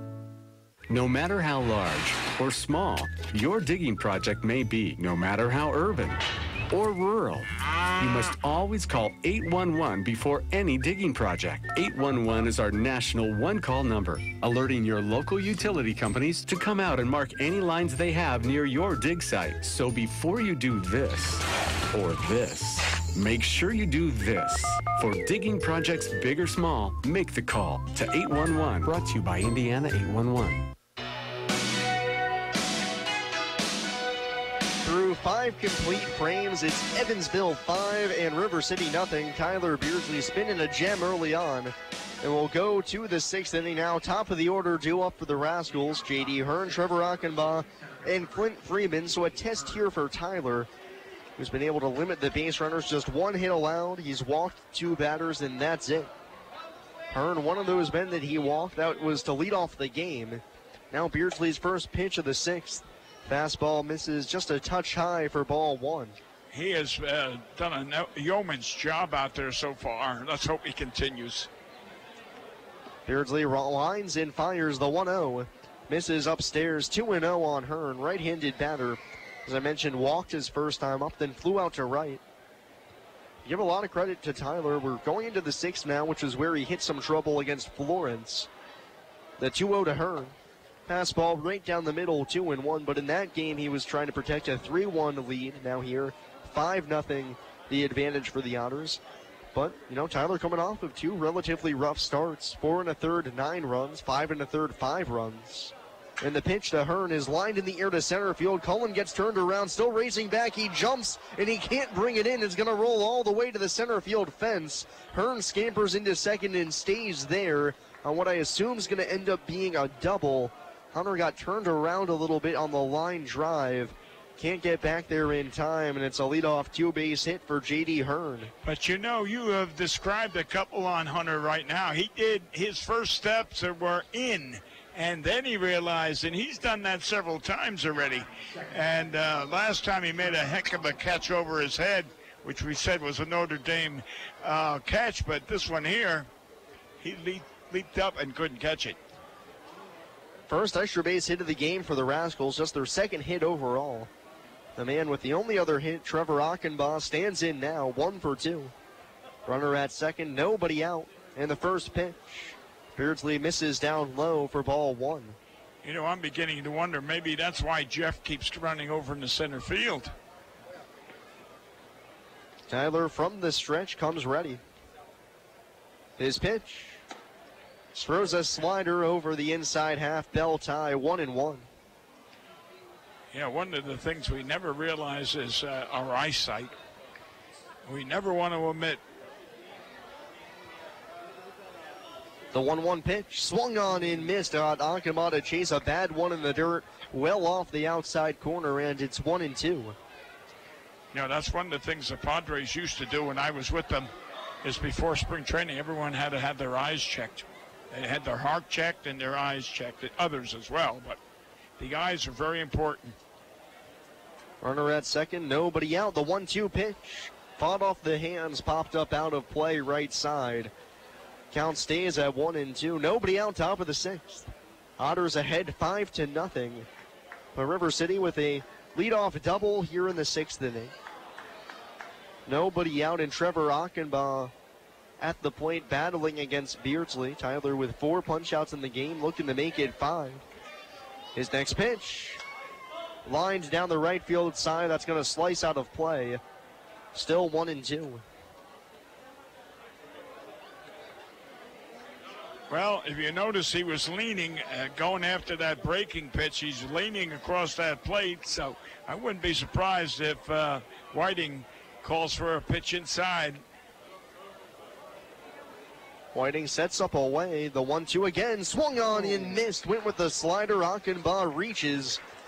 5th punch out of the game for Tyler Beardsley, and there's 1 out here in the top of the 6th.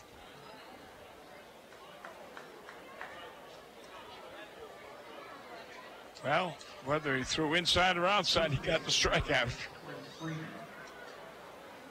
His breaking pitch has really been very effective tonight. Got a good bite on it.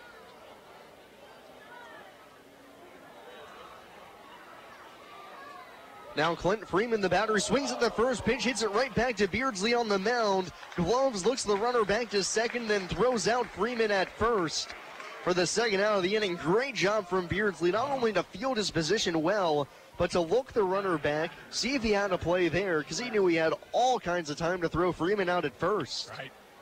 Yeah, he made the right play. He could have possibly got the runner at second, but then you would have had a run down, possibly an error, and then you'd have 2 runners on. So he did the right thing.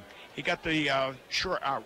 Now Gage West, the catcher, 2 outs. Hearn still out at second, and Tyler throws a first pitch slider, spins over the outside corner. It's 0-1. We've already experienced a rundown. Rundown gone wrong. Mr. Cronin somehow slipped his hand across the plate for being another run. 0-1 to West. Popped in the air, shallow left field. A lane coming on towards the line, and the left fielder hauls it in. A good read out there for the final out of the inning to strand the runner out at second. We'll go to the bottom of the 6th. It's the Otters 5 and the Rascals nothing here on WUEB 91.5 FM, brought to you by Krukemeyer and Kahn. I just love this place. And I just love that ring. It's gorgeous. Where did he get it? Krukemeyer and Kahn, of course. For the engagement ring that will have everybody talking, look no further than Krukemeyer & Kahn. With incomparable selection, quality, and service, Krukemeyer & Kahn is the only choice for the ring that will last a lifetime. Krukemeyer & Kahn, your lifetime jewelers.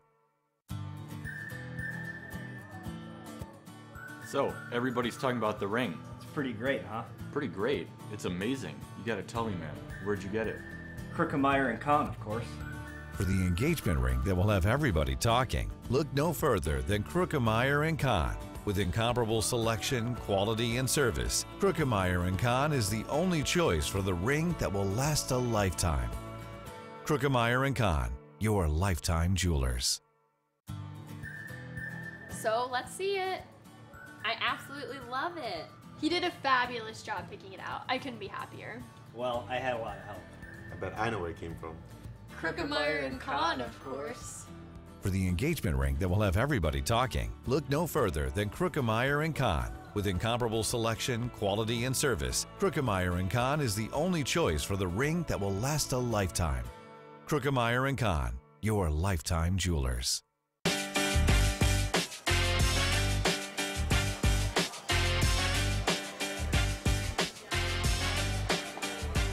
Bottom half of the 6th inning here from Bosse Field. Otters lead 5-0 over the River City Rascals. And with a win and a normal Corn Belters loss here tonight, the Otters would vault themselves all into first place with a tie with River City at the top of the division. But still 9 more outs for the Otters to get, and a couple more times at bat. David Cronin's going to lead off the bottom of the 6th. Yeah, let's not count our chickens before they're hatched. Or don't count the eggs before they've chickened. That's right. First pitch to Cronin. Shows bunt, gets it down on the third base side, perfect. Pitcher Orr off the mound, fields with the bare hand, throws to first, but it's late. The second bunt base hit of the day for the Otters, and both Cronin and Cullen just perfectly executed. And Cronin has got another 3-hit night. 3 hits last night, 3 hits tonight. For David on the season now, multi-hit games are something that he's gotten used to. That's his 18th multi-hit game on the year, his 4th 3-hit game. He also has 2 4-hit games. Really? Wow. Now J.J. Gould, 0 for 3, 3 strikeouts. That was all against Ken Borowitz. Now Orr on the mound for the Rascals, and he throws a first pitch strike. Catcher West, snap throw back to first, but Cronin back in safely. David, doesn't he have 7 consecutive on bases? He had 5 for 5 and then 2 walks. Yeah, I remember that. Yeah, 4 hits in 1 game, and the next night he got the first at bat, he got a hit and 2 walks. Throw back over to first. Cronin dives back safely.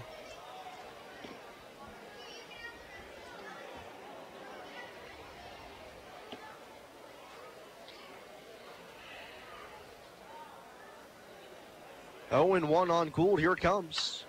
Bounced on the ground towards second. Second baseman Achenbach fields ranging to his left. He's just going to take the 1 out at first. Cronin advances up to second safely. On the ground ball out, Gould 0 for 4. Now back first baseman, number 17, Travis Harrison. Now 1 out, bottom of the 6th. Otters ahead 5-0. 1 man gone, and Travis Harrison steps to the plate, 1 for 2. Single as well as a walk and a run scored.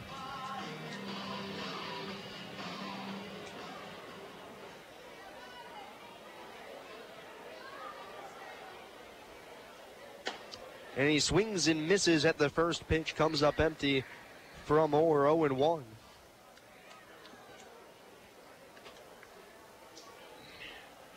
Yeah, Travis is still batting .300. He's 1 for 2 tonight. Cronin out at second, 1 out, bottom of the 6th. Otters ahead by 5, but looking for more. Orr set at the belt, his pitch. Harrison flies it in the air down the right field line, heading towards the corner. The right fielder Levy tracing over and onto the warning track. He makes the catch. Cronin tags from second, heads to third, and is in there safely with 2 away. You couldn't have hit it too much further, otherwise he had himself a home run right down on the foul line there. Number 5, Jeff Gardner.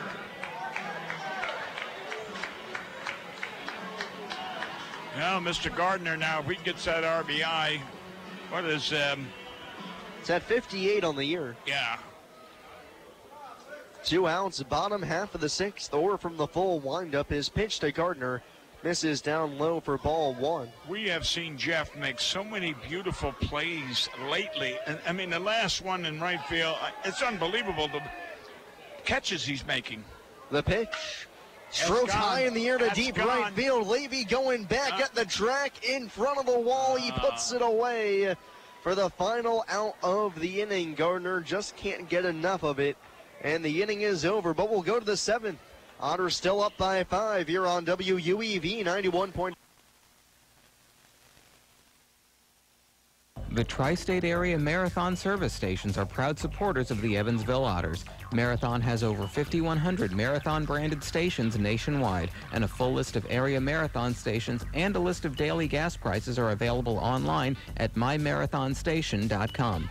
Marathon provides products which support commercial, industrial, and retail operations. Marathon's slogan is Fueling the American Spirit.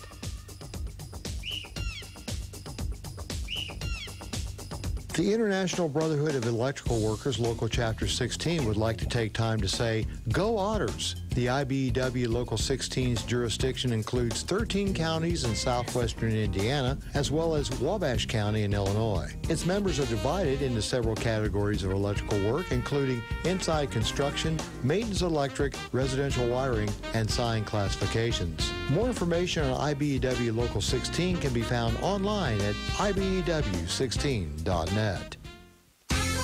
The Hoosier Lottery began selling lottery tickets on October 13, 1989. Since then, the Hoosier Lottery has offered hundreds of different games, awarded prizes to millions of players, and given billions of dollars to the state of Indiana. The Hoosier Lottery's mission is to responsibly provide innovative and entertaining lottery games for the benefit of the citizens of Indiana. To learn more about the Hoosier Lottery, visit them online at HoosierLottery.com. The Hoosier Lottery, a proud supporter of Evansville Otters baseball.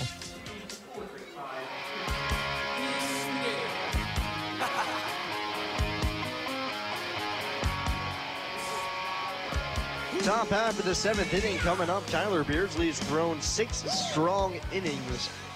And leading off the top half of the 7th for the River City Rascals is Paul Cronenfeld. Left-handed batter, 5th in the order, 5, 6, and 7. For the Rascals, Otters lead by 5. Here from Bossy Field, Otters jumped out early with 3 runs in the 2nd, 2 more added on in the 5th. Now Tyler Beardsley, the tall righty, back to work. His first pitch to Cronenfeld misses outside for ball 1.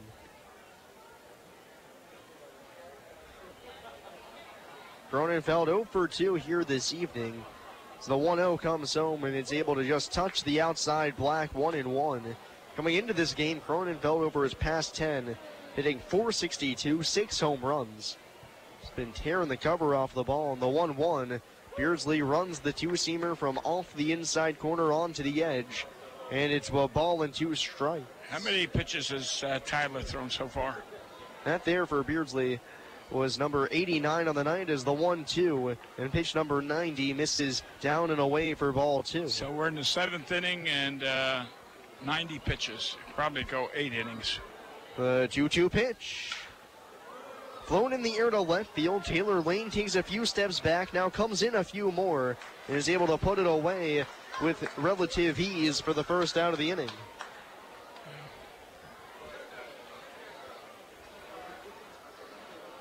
Well, we're missing Mr. Phillips. I mean, we're happy for him because that's the object of the Frontier League, to, push fellas further up. We got Josh Allen that, playing in the Eastern League now, and I think Braxton Martinez, the hitter, and Beardsley's first pitch slider is high and in for ball 1. John Schultz is, I think, with Lincoln in that the American Association. 1-1 to Martinez, swings and drills it in the air to straightaway center field. Cullen tracing back in front of the track. He steadies up and puts it away. Martinez barreled it, but on a night like this for Tyler Beardsley, everything going his way. Cullen gets to it for the second out. I noticed Hunter on that particular fly ball, he immediately started backwards, so he didn't give that step or two forward. So that's good. 2 up, 2 down for Beardsley in the 7th. And now Zach Alavey, the hitter, he's 0 for 2. And more importantly for Tyler, hasn't taken very many pitches here in the frame as his first Alavey is down in the dirt, swung on and missed for strike 1. And I assume Dad and Grandmom are in the Bakersfield airport and heading off to Tehachapi. Yes, that's what it is. as I learned after for 3/4 of the season saying his hometown wrong, but Tyler too polite to correct me. 0-1 on Levy. Beardsley winds and fires the pitch. Foul tipped, held on to by Whiting for strike 2. Yeah, I think his father, Tyler's father, complimented you on it because he said not many people can pronounce that. Tehachapi, California. Yeah. And the 0-2 from Beardsley. Hit high in the air to deep right center field. Gardner racing over into the alley in front of the warning track. He puts it away for the final out of the inning. A couple hard hit balls, but Beardsley works around it to throw a 1-2-3 7th. Time to stretch. To the bottom half of the frame we go. It's Evansville 5 and River City nothing here on WUEV 91.5 FM, brought to you by Krukemeyer and Kahn. I just love this place. And I just love that ring. It's gorgeous. Where did he get it? Krukemeyer and Kahn, of course. For the engagement ring that will have everybody talking, look no further than Krukemeyer and Kahn. With incomparable selection, quality, and service, Krukemeyer & Kahn is the only choice for the ring that will last a lifetime. Krukemeyer & Kahn, your lifetime jewelers. So, everybody's talking about the ring. It's pretty great, huh? Pretty great. It's amazing. You gotta tell me, man. Where'd you get it? Krukemeyer & Kahn, of course. For the engagement ring that will have everybody talking, look no further than Krukemeyer & Kahn. With incomparable selection, quality, and service, Krukemeyer & Kahn is the only choice for the ring that will last a lifetime. Krukemeyer & Kahn, your lifetime jewelers. So let's see it. I absolutely love it. He did a fabulous job picking it out. I couldn't be happier. Well, I had a lot of help. I bet I know where it came from.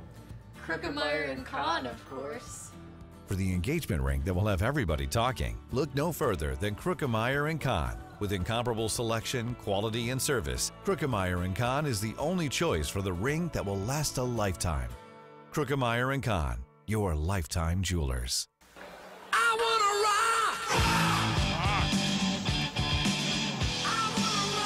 Bottom half of the 7th inning coming up, and we've got a pitching change to tell you about. The Otters lead the Rascals 5-0 here from Bosse Field. Otters looking to extend their winning streak to 4. Tanner Wilt's going to come on and replace Ryan Orr, who did a nice job out of the pen, helping to limit the damage in the bottom of the 5th to just the 2 runs. Orr goes 2 innings, giving up 3 hits, no earned runs, 1 strikeout.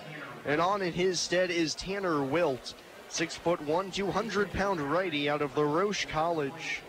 2-1 with a 4.06 ERA. This will be appearance number 27.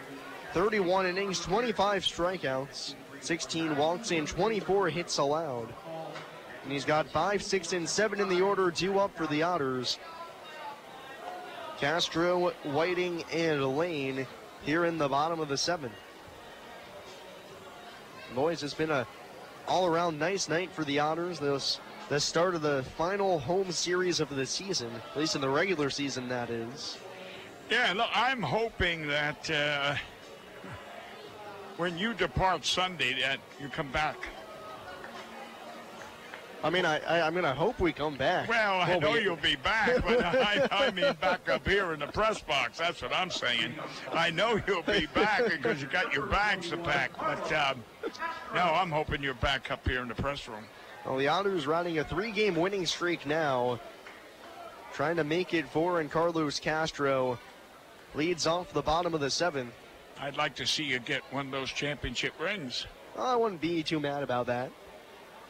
Well, from the stretch, nobody on. His first pitch at the bottom of the 7th is a fastball on the inside corner for strike 1. It'd be nice to see that flag up there say 2006, 2016, and 2018. Right on right matchup. Wilt set at the chest. His pitch fouled back to the screen, 0-2. Carlos 1 for 3. That extends his hitting streak to 8. But the other streak on the line, having 8 straight multi-hit games. I imagine this would probably be his last at-bat if things kind of stay at a relative pace. I would assume so.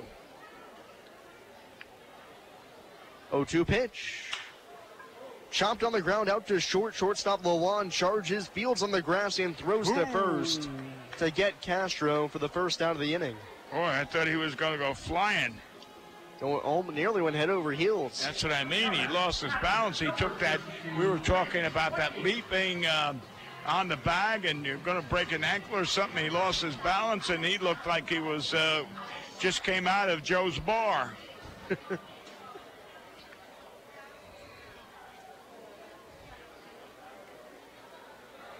Now Brant Whiting, 1 for 2 with a solo home run. And Wilt tosses a first pitch strike over at the knees, 0-1. You know, on the funny thing, 1957, I left here and I went down to Waycross to manage that club. And 0-1 to Whiting. Popped in the air, foul ground, third base side. Third baseman Martinez chasing over after it, but he's going to run out of room. And we're playing Fitzgerald. And my first time up, I hit one. I thought I had a home run. I hit it deep center field, and I thought I had a home run, so I trotted. And they threw it to second base. I had to slide into second, and I got up the next time, and the catcher said, "Where did you take spring training, Joe's Bar?" 0-2 on Whiting, the pitch, down in the dirt, and it's a ball and 2 strikes. Yeah. I hit one down there in Waycross over the scoreboard. Can you imagine? Over it. Grand slam. How hard was the wind blowing out? You caught me. The 1-2 to Whiting. Cut on and missed. Wilt gets him out in front for the second out of the inning. 2 up, 2 down here in the bottom of the 7th. Otters on top 5-0. Chase Riddle was the manager. It was Albany, St. Louis Garden Club. Chase Riddle was the manager. And he was catching. And I came up with the base loaded, and he went out. They brought in a new pitcher. And you could see, he said, like, give him one here, which was, chest high, letter high. First pitch to Taylor Lane. Wilt breaks off a nice breaking ball in the outside corner for strike 1. And he gave me, he gave the sign, give him another one up around his face, and then give him one up over his head. Well, that's the one I hit out of the ballpark. And I chased every one, too. I went up that ladder. The next pitch from Wilt snaps off another curveball, misses inside on Lane, 1-1. Taylor 1 for 3, a big 2-run single his last time up. Able to dunk it into left field just along the line. Wilt's pitch. Popped up off the hands down the right field line into foul territory. Ooh. It's going to land in the party tent area off of some lucky fan's hands. Can't bring it in. Right. He's got a red shirt on. Is it a kid or no, it's an adult.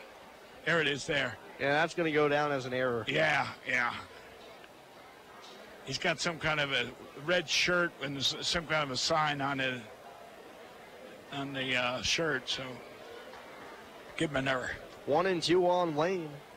Wilt ready, kicks and throws the pitch. Swung on and missed. Slider down and away, Lane chases. And that's the inning. Otters go down 1-2-3, and we'll go to the 8th. It's Evansville 5 and River City nothing here on WUEV 91.5 FM, brought to you by Krookemeyer and Kahn. Why Old National Bank? Old National Bank began in 1834 with just one room and a passion for helping people prosper. Today, we are honored and grateful to be the financial partner for so many businesses, families, and individuals like you. From our commitment to safety and security to our promise of service that will exceed your expectations, we want to be your bank for life. Old National Bank, member FDIC. This Evansville Otters broadcast is made possible through support from New Image Travel. New Image Travel provides motor coach charter service to the United States and Canada with pickup within a 150-mile radius of Evansville. A full list of New Image Travel's offerings can be found online at newimagecharter.com. New Image Travel can be reached toll-free at 1-800-432-6213. New Image Travel, a proud supporter of Evansville Otters baseball.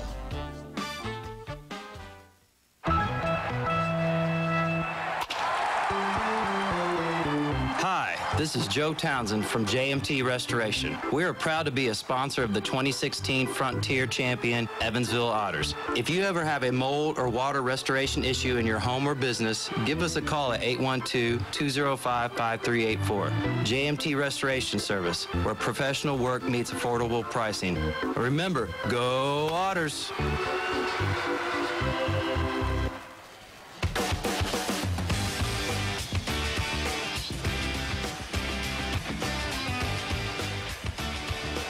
Top half of the 8th inning coming up, and Tyler Beardsley back to work for the Otters.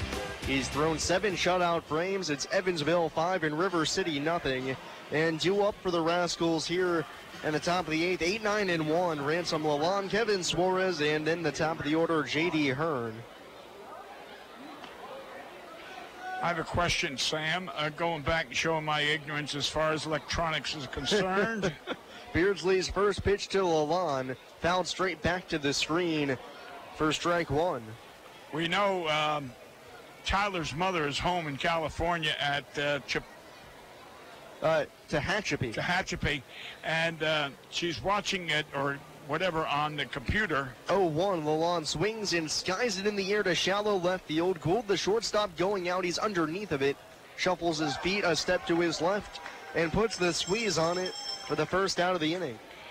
All right, so she's watching it on the computer.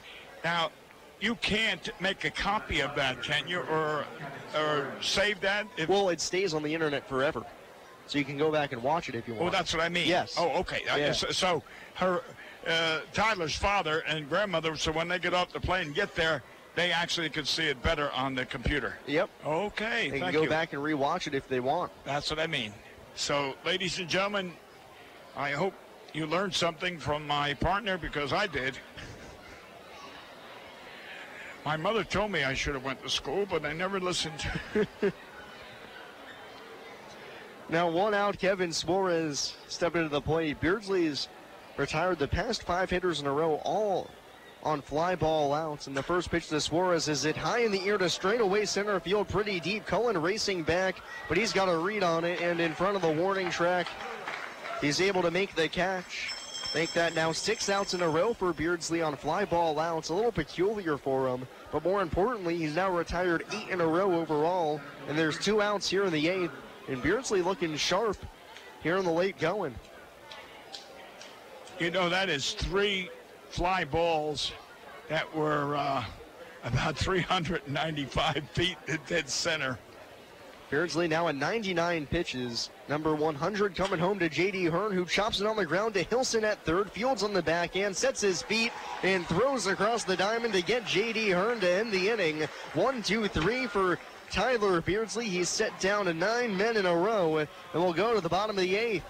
It's the Otters 5 and the Rascals nothing here on WUEV 91.5 FM. Brought to you by Krukemeyer and Kahn. I just love this place. And I just love that ring. It's gorgeous. Where did he get it? Krukemeyer & Kahn, of course. For the engagement ring that will have everybody talking, look no further than Krukemeyer & Kahn. With incomparable selection, quality, and service, Krukemeyer & Kahn is the only choice for the ring that will last a lifetime. Krukemeyer & Kahn, your lifetime jewelers. So, everybody's talking about the ring. It's pretty great, huh? Pretty great. It's amazing. You gotta tell me, man. Where'd you get it? Krukemeyer & Kahn, of course. For the engagement ring that will have everybody talking, look no further than Krukemeyer & Kahn. With incomparable selection, quality, and service, Krukemeyer & Kahn is the only choice for the ring that will last a lifetime. Krukemeyer & Kahn, your lifetime jewelers. So let's see it. I absolutely love it. He did a fabulous job picking it out. I couldn't be happier. Well, I had a lot of help. I bet I know where it came from. Krukemeyer & Kahn, of course. For the engagement ring that will have everybody talking, look no further than Krukemeyer & Kahn. With incomparable selection, quality, and service, Krukemeyer & Kahn is the only choice for the ring that will last a lifetime. Krukemeyer & Kahn, your lifetime jewelers.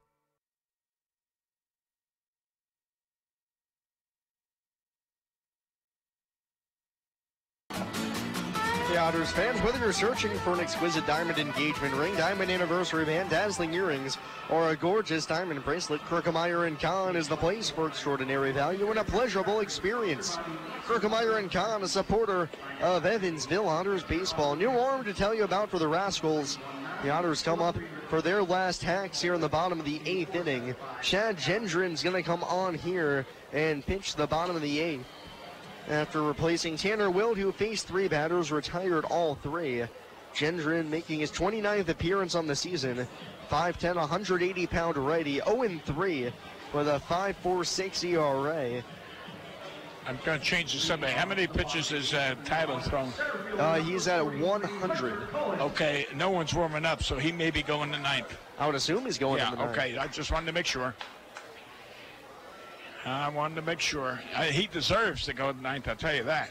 Just like the other night, but then you gave an explanation of why Randy didn't go to 9th inning. First pitch to Hunter Cullen misses down low, and I can finally give the really full explanation as to why Randy Wynn did not come out to pitch the 9th inning back on Tuesday. Well, Alex Phillips came on. It was a save situation, 4-1. He got the save as the 1-0 misses downstairs to Cullen 2-0. But he was told, you're coming on to pitch the 9th no matter what, because there's a scout in attendance that wants to see you. And, well, sure enough, pitches well, and here we are. Alex Phillips signed off to the Minnesota Twins. The 2-0. Cullen taps it back to the mound, speared by the pitcher, Gendron. Takes a few steps over to first and tosses it there to retire Cullen. 1 out in the 8th. The Otters lead 5-0. So that was a good gesture on Andy's part, even though it would have been nice for Randy to go the 9. He was really going along just like a speedster down there. He was doing everything right, but Andy was giving someone else a break, and that's the whole thing about this game. Help each other. Now Taylor Hilson, he's 0 for 2, a walk and a run scored, and Gendron fires a first pitch fastball on the inside half for strike 1, because as much as we like wins, you're playing the game to win. That's right. There is a bigger objective here as the 0-1 misses inside to Hilson 1-1, and that's to potentially send guys on to the next level. Yeah. And that's an extremely hard thing to balance. Gendron from the set, nobody on. Light kick the pitch, and he fires a slider outside, 2-1. Well, that's one of the things about affiliated baseball. You'll have someone that the club will send down, say, from AAA down to A. And the 2-1 to Hilson, hits it hard on the ground through the hole on the left side. Shortstop and third baseman both froze. They didn't even try to go after it. It's a base knock for Taylor Hilson. He's 1 for 3. Right. So the club might say, we don't care how many he walks. He's there to develop his curveball, so he's a prospect. We need his curveball, so, he may walk 50 guys, but it doesn't make any difference. Yeah. Now, the minor league manager who's got it, it does, because he might be on the losing end, but the big club tells you what to do. And that's a little bit of the difference between affiliated and independent ball. And affiliated, in the minors, every player is obviously still trying to win. Right. But the prerogative is set by the parent club, the major league club, that says, this is who we want to play. And this is what pitchers we want you to use. As the first pitch to David Cronin's in there for a called strike. But here, Andy McCauley has nobody over his head. It's all his decisions. That's right. He doesn't take orders from a farm director. Top of the order for the Otters. Cronin 3 for 4, looking for his third 4-hit game of the season here. Yeah. But he's down in the count 0-2 after fouling off the 0-1 straight back. It's like, I think it was in 50, I'm going to say 52, 50, yeah, I'm pretty sure 52. Bobby Malcolm has played second, and Felix Mantilla played third. Played short, played short. And they won. The pitch. Cronin chops it softly back to the mound. Gendron off the bump to his right. Field sets his feet and throws Cronin out at first. Hilson up to second on the put out at first. Yeah. Well, anyway, what I was going to say, they had a winning year, and they advanced to Jacksonville, and they won down in Jacksonville, and the next thing you know, Bobby Malcolmus and Felix Mantilla are in the major leagues. So actually it was a combination, one helping the other.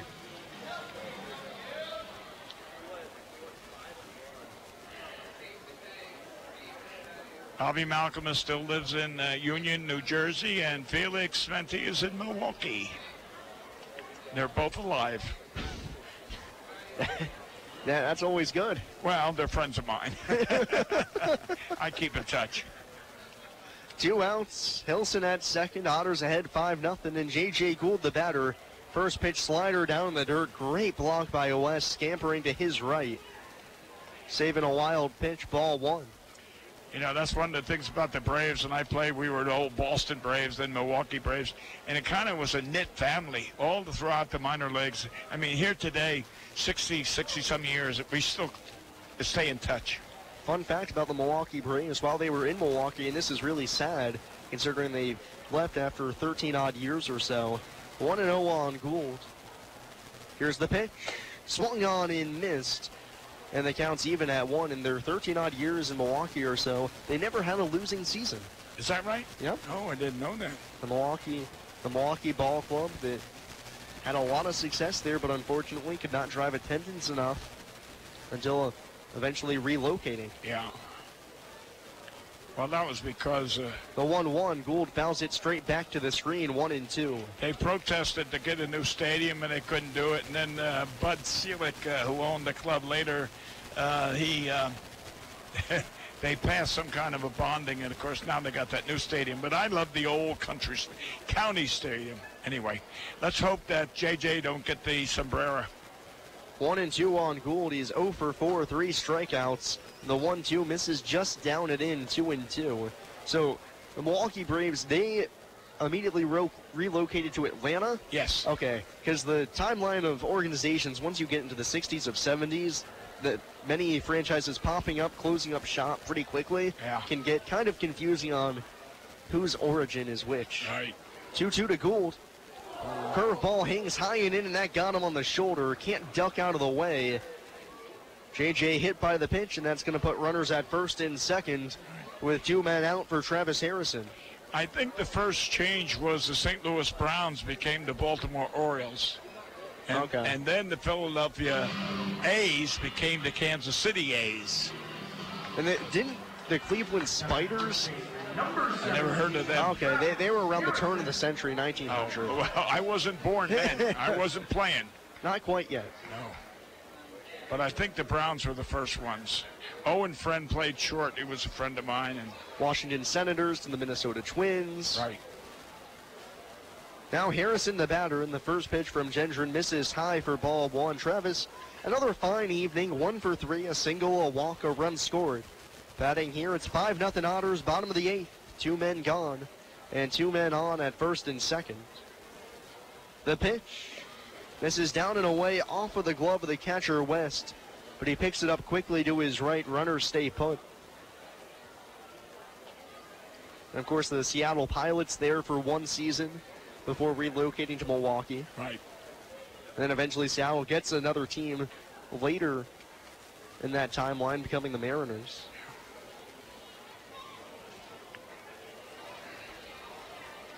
I lost a major leaguer to the Seattle. Tommy, just a minute. 2-0 to Harrison. It skips in underneath the feet of West, scampers away, and the runners are going to advance. Did not get too far from him, but the runners with good jumps advance to second and third. 3-0 on Travis. I lost my train of thought. Tommy something. Yeah, the manager of the Minnesota Twins. During the World Series run? Yep. Well, this is what we have Wi-Fi for. Okay. The pitch to Harrison, he swings and fouls it back out of play, 3-1. From my hometown, from my high school. Let's see. What does the Google machine have to say about He's in this? the Hall of Tom Fame. Kelly. That's who it is. Tommy Kelly. Lived up the street from me. General Manager Andy McPhail. Yeah, young Andy. Yeah. Not the father. Then when Andy. obviously his son now, as the 3-1 comes home to Harrison. High and tight for ball 4. Gendron walks a man and loads the bases for Jeff Gardner. His son now is, don't know his official, I think President of Baseball Operations is the technical term for the Philadelphia Phillies. Left the Orioles organization. Well, I was working for the Oakland A's, and Tom Giordano was working. He was my supervisor. And secretly, I was working for the Kansas City Royals, and Tom was working for Seattle. So Tom, I got Tommy to come down and see Kelly one time.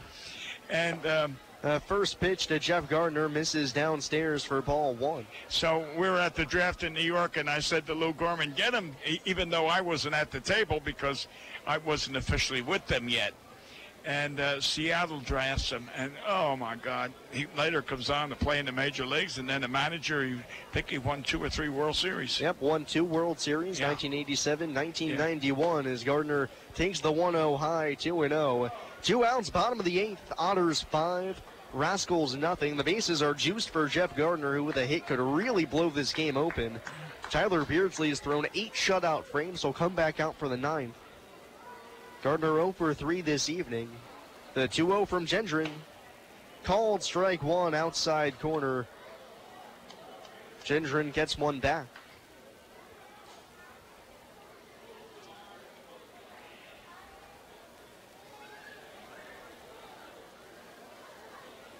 Jeff with the team leading 58 RBIs, looking to crack the 60 mark. The 2-1. Broken back grounder out to second. Achenbach a few steps to his right. Second baseman fields and throws to first to retire Gardner. And then the threat will go to the ninth. See if Tyler Beardsley can toss his first complete game of the season. It's the Otters 5 and the Rascals nothing here on WUEV 91.5 FM, brought to you by Krookemeyer and Kahn. Since 1994, Slay's Restoration has been assisting tri-state residents clean up and restore their properties after disasters of all kinds. Located at 2121 Cotter Avenue in Evansville, Slay's Restoration offers assistance for water damage, fire and smoke damage, mold and biohazard mitigation, complete reconstruction, and much more. Slay's Restoration can be reached toll-free 24 hours a day at 1-888-776-8555. It can also be found online at slaysrestoration.com. SRG Global, a Guardian company, would like to wish the Evansville Otters the best of luck in today's contest. Founded in 1932, SRG Global is one of the world's largest manufacturers of chrome-plated plastic parts for the automotive, commercial truck, and household appliance industry. Located locally at 601 North Congress Avenue in Evansville, SRG Global can be found online at srgglobal.com. They can also be reached in Evansville by phone at 812-477-6151. The Tin Fish Restaurant, located at 300 West Jennings Street in Newburgh, Indiana, is a proud supporter of Evansville Otters baseball. Independently owned and operated, the Tin Fish menu features salads and sandwiches, as well as seafood platters and combos, and seafood burritos, tacos, and burgers. The Tin Fish Restaurant is open 7 days a week from 11 a.m. to 8 p.m. It can be reached by phone at 812-490-7000. The Tin Fish Restaurant. Injuries are inevitable. It doesn't matter if you're playing baseball, walking the dog, or falling from a ladder. Injuries happen.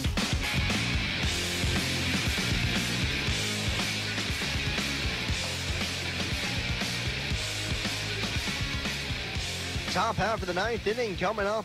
It's Evansville 5, River City nothing, and Tyler Beardsley is back out to try and finish off what he started. He's gone 8 scoreless innings. Back on out for the ninth. He struck out 5, walked 2, and allowed just 2 hits in this game. 2, 3, and 4 in the order for the Rascals. Achenbach, Freeman, and West. Yeah, I'd like to see Tyler to finish this shutout, and unfortunately, again, his father and his grandmother were so, and what wonderful people they were. Beardsley's first pitch to Achenbach, slider hangs high for ball 1, and Tyler, what's most impressive, he has not worked more than 6 innings in a game this season. Now ramping it up to 9 here. The 1-0 to Achenbach. Fastball misses just high, and it's 2-0. I thought that was a strike. Tyler just into 100 pitches now. The 2-0 misses high and tight. 3-0 on Achenbach. 103 pitches in the game for Tyler.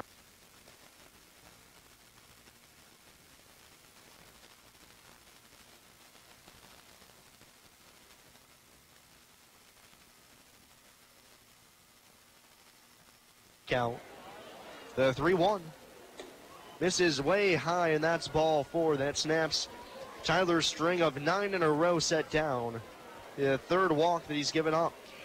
Each one of the walks that he has issued, Sam, and I know you know it because you are a perfectionist, has been on a 3-ball count, and the 4th pitch has always been high and outside. Well, it's also very hard to walk somebody when you don't have a 3-ball count.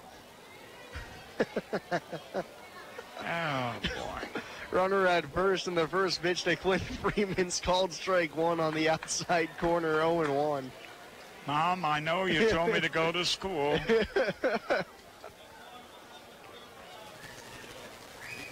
0-1 to Freeman. He swings and misses at the breaking ball down and in, and it's 0-2.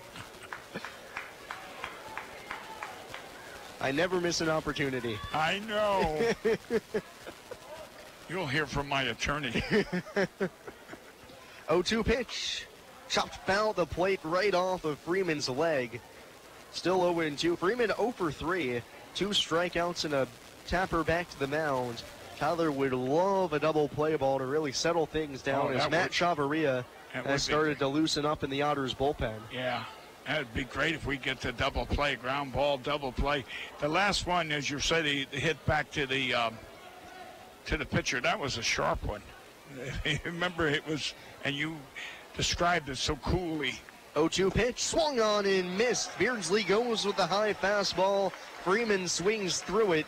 His 6th strikeout of the night, and there's one away in the 9th. Is that the most strikeouts he's had in a game? That ties the most that he's had in a game this season. Oh. That was 6, actually against the same River City Ball Club back on July 28th in 5 innings. Oh. Now Gage West, the batter, another left-handed stick, and he takes outside for ball 1. Runner at first, 1 out, top of the 9th. Tyler Beardsley 2 outs away from the complete game shutout. Middle infield at double play depth. Otters lead by 5. The 1-0 to West. Striking ball misses outside for ball 2. Gee. That was close. I would say so. I mean, this guy's squeezing that plate. Beardsley set, kicks and deals the pitch. Fastball with a little bit too much run. This is down and away, 3-0. Yeah, now that was a ball.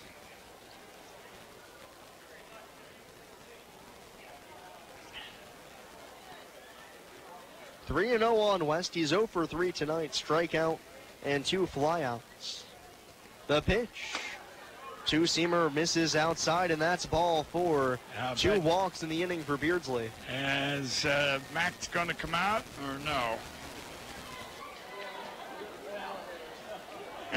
And here comes Max Peterson. He's going to walk on out to the mound. Oh, boy. Brand Whiting had been out there on the bump. Matt Chavarria's been loosening. Otters lead 5-0, so there's a little bit of leeway. I'd leave him go to say one more batter and hopefully a double play, strikeout, whatever. He deserves to be out there. Put it this way, the runner's on first and second, and the batter is only 3 runs. So you're 5, and so he's got a little room to expand.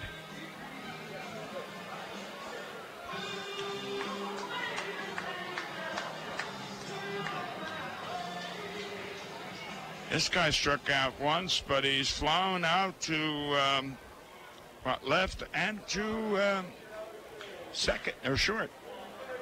Beardsley's going to stay in the game. Men at first and second. 1 out for Paul Cronenfeld. His first pitch misses just low for ball 1. I tell you what, I don't know how much he's missing by, but they are really close. Middle infield at double play depth. He's squeezing that home plate. Whiting sets up in the 1-0. Misses high and outside, 2-0. Yeah. Now, every time he's been wild, it's been that high outside pitch to a lefty or high inside to a righty. Cronenfeld with a league-leading 22 home runs on the season. Beardsley's pitch. Fastball just off the outside corner. Same thing. 3-0.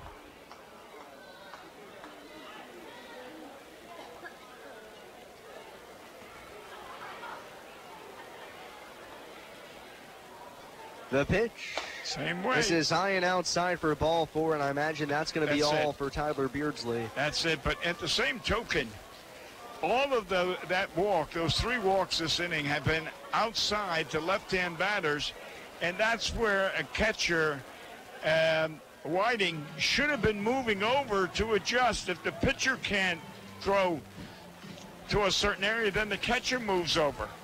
That's going to be all for Tyler Beardsley. He goes 8 1/3, a great outing. What a game, yeah. And the crowd's going to give him a standing ovation for his efforts. Matt Chavarria's on.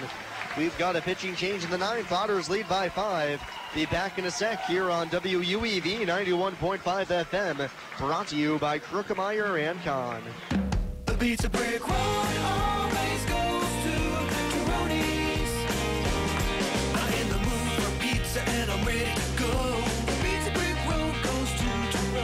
So follow me down the Pizza Brick Road.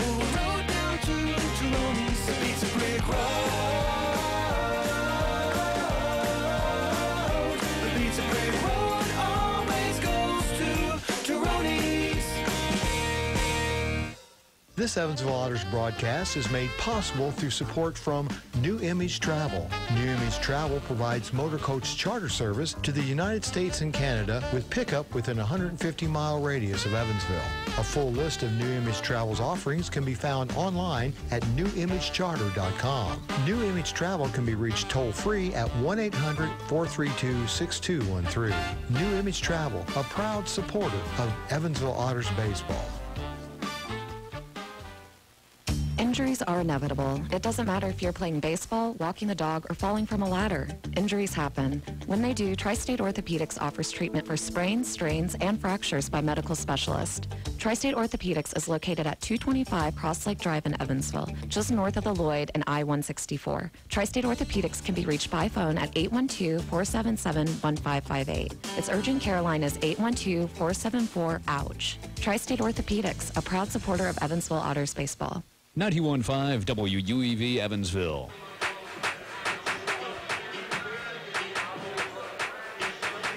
So Matt Chavarria is going to come on and try and finish this thing off for Tyler Beardsley. Maybe keep the shutout intact. Chavarria relieves Beardsley after 8 1/3 innings. Tyler 2 hits, 5 walks, 6 strikeouts. He's responsible for every man on base at first, second, and third. But is in line for his 5th victory of the season if the Otters can hold on to a 5-0 advantage. Chavarria, a fine year with the Otters through only 9 games, 4 wins, a 2.07 ERA, 3 saves, 17 1/3 innings. 19 strikeouts, 6 walks, and 14 hits allowed.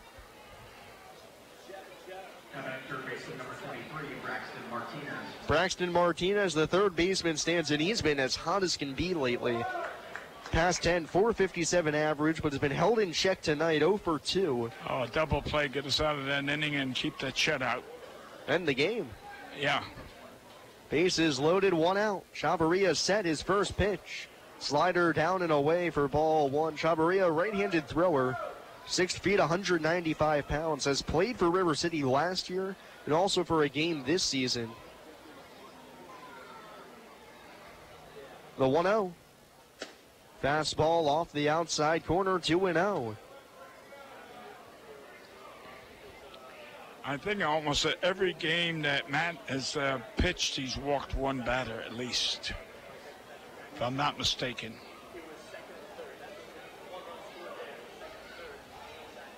Set the belt, the 2-0. This is down and away, 3-0, and the Otters are just averse to the strike zone here in the 9th. Well, as I say, I thought that umpire kind of squeezed home plate against Tyler. Beardsley walked 3 to load the bases. Now 3-0 on Martinez. Nowhere to put him. Otters ahead by 5. 1 out in the 9th. Chavarria's 3-0. Misses off the outside part of the plate and away for ball 4. That'll force home a run on 4 straight wide ones. Now we've got ourselves a ball game now. The tying run in the form of Zach Levy is going to come to the plate. Yeah. He flew out to the warning track in right center his last time up. Yeah.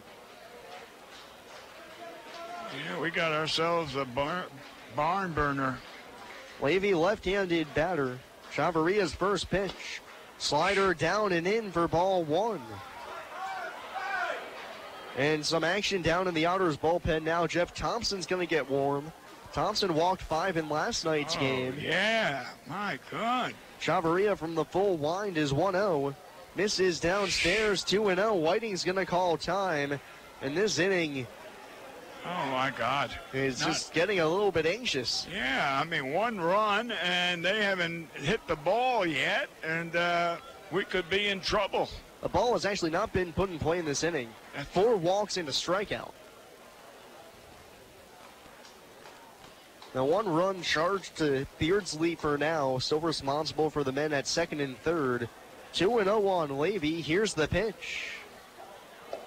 Misses downstairs, and it's 3-0. Oh, come on now. This is a beautiful ball game. This is not ideal. No. 3-0 on Levy. Chavarria from the set. The pitch. Strike. Finds the strike zone on the outside corner for a called strike one. And the sarcastic ovation from the crowd. Yeah, someone down there in the third base section got up and cheered. 3-1 on Levy. He's swatted 9 home runs on the season. The pitch. Little looper into left field. Lane coming on. He's going to have to play it on a couple of hops. 1 run scores, and that's going to be it. Everybody moves up 1 base. The tying run's now at first for the Rascals, and it's 5-2 Evansville. Bases still loaded. Yeah, I tell you, Knight hasn't had a chance to throw that slider effectively yet. That's his best pitch, and of course he sets you up with that slider, and then he hits you in the inside. But you know, if you can't find the plate, you got to throw it over the. Well. Now Ransom Lalonde, the shortstop, 0 for 3, right-handed swinger. Chavaria's first pitch. Fastball pops to the mid on the outside, Black. 0-1. Top of the 9th, Otters came into the frame leading 5-0. It's now 5-2. Bases loaded for Lalonde, who's hit a grand slam against the Otters already this season. The 0-1. Fastball again, clips the outside corner, 0-2. Lalonde has some stern words for Phil Kundle behind the plate, 0-2. He hit a grand slam against the Otters? Wow. Back at River City in the finale of that 3-game set in the bottom of the 8th off of Keanu Cummings. Oh. Down on the count, 0-2. Here it comes. Slider in the dirt, kicks off of Whiting and goes all the way to the Rascals dugout, kicks off of their fence. Everybody's going to advance. It's now 5-3. The Otters lead, and the tying run's now out at second with 1 out. Oh, boy.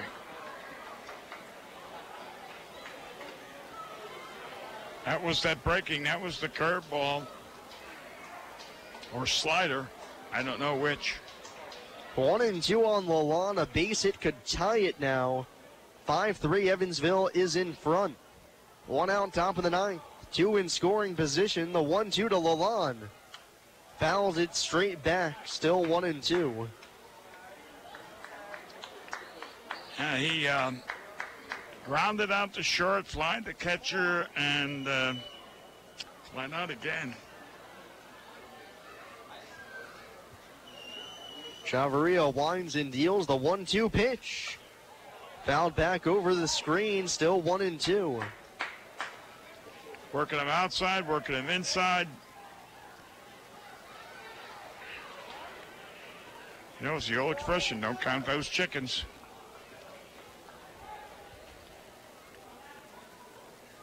Lalonde battling the 1-2 again. Slider in the dirt, blocked by Whiting. Lalonde lays off, and the count's even at 2. Looks like he held that up. I don't know how you saw it, but in throwing that pitch, he kind of held the arm back, and that's why I think it was short and in the dirt instead of breaking it off hard. Maybe that's why he's afraid of throwing it hard. Break-even pitch.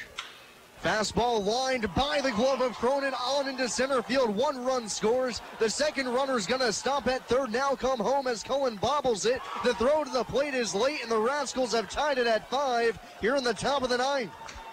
Unbelievable. Unbelievable.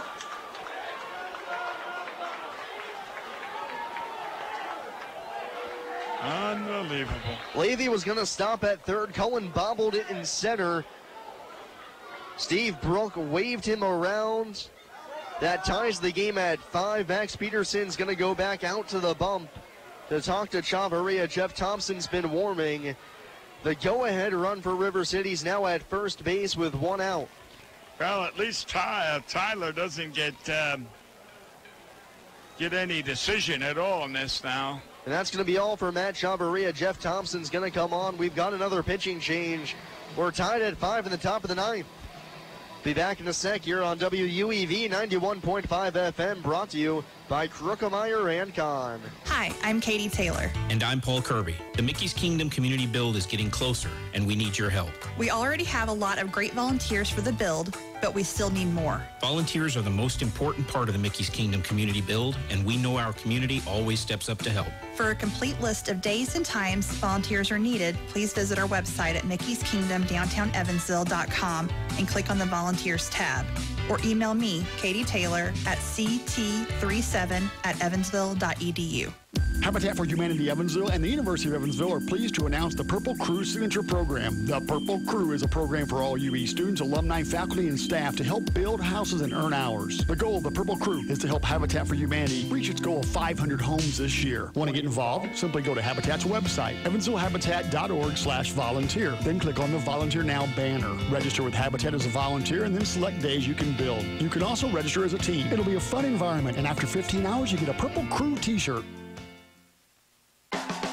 The 4th Annual Blues on the Rock Music Festival will take place on Sunday, September the 2nd at the Rockport City Park in Rockport, Indiana. There'll be regional and national blues acts, food vendors, an over 21 beer garden, and with children's activities, there'll be fun for the whole family.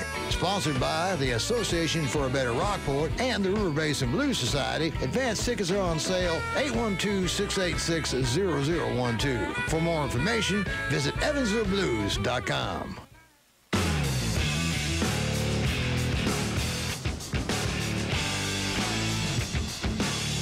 Jeff Thompson's on down for the Otters in a tie game. We are even at 5 here in the top of the 9th. Go ahead run at first for the Rascals, and Kevin Suarez, the batter. The first pitch from Thompson's way high, nearly to the backstop for ball 1. And Thompson pitched yesterday. Still on the year, no record, a 1.28 ERA.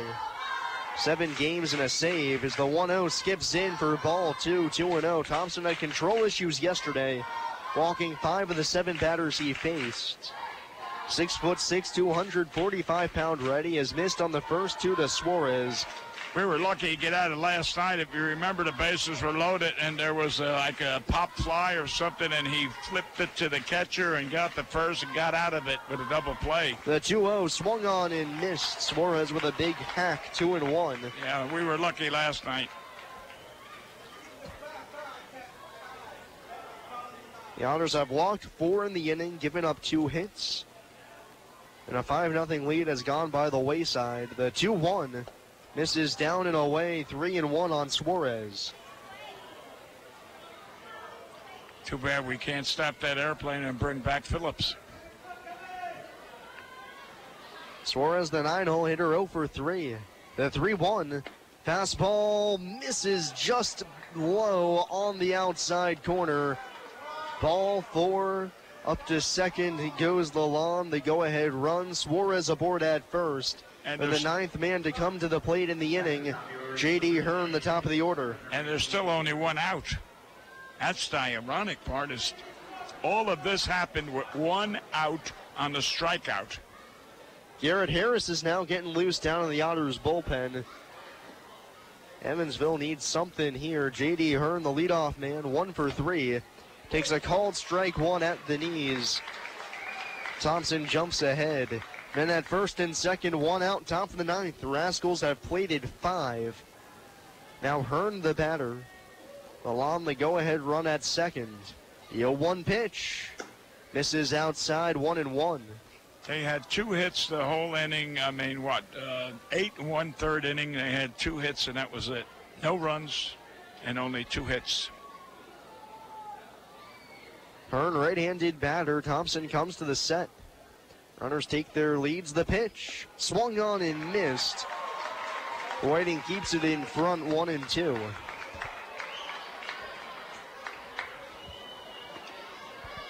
Well, it's going to be up to the Otters to win it in the 9th, and we can do it.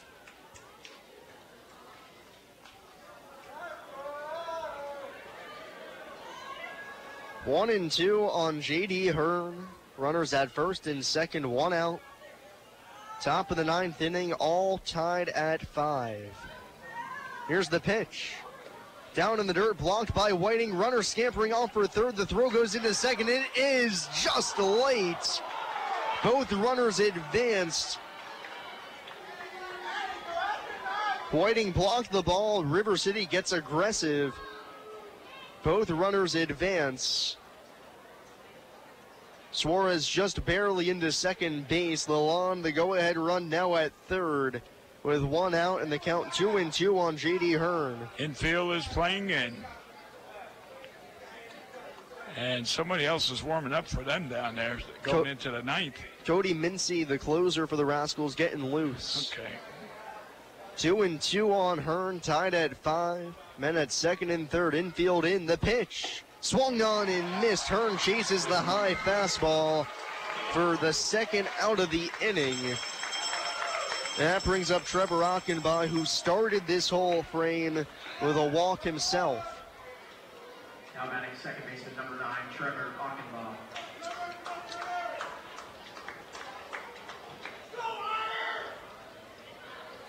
Well, we still got a large crowd staying.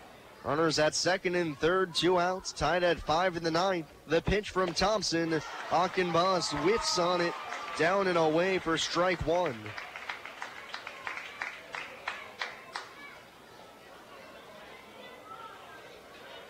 Ockenbaugh 1 for 3, singled in the first. Thompson set at the belt, the kick and the pitch. Flown in the air to right center field. Gardner racing over into the alley, reaches up. He's not going to be able to make the catch. Both runs are going to score. Ockenbaugh's into second with a 2-run double, and the Rascals have plated 7 here in the top of the ninth to take the lead 7-5.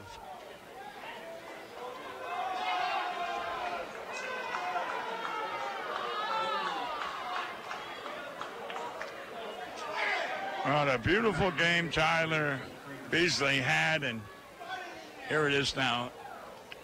It's blowing him wide open.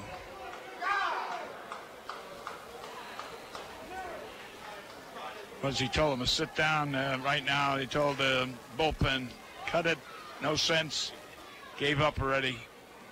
Now the first pitch to Clint Freeman misses high for ball 1.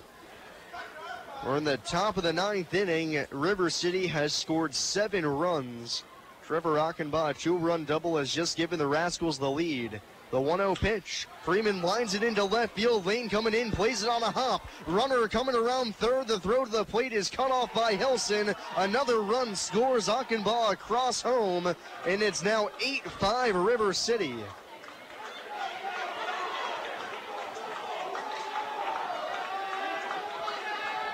Now this is Thompson's game to lose.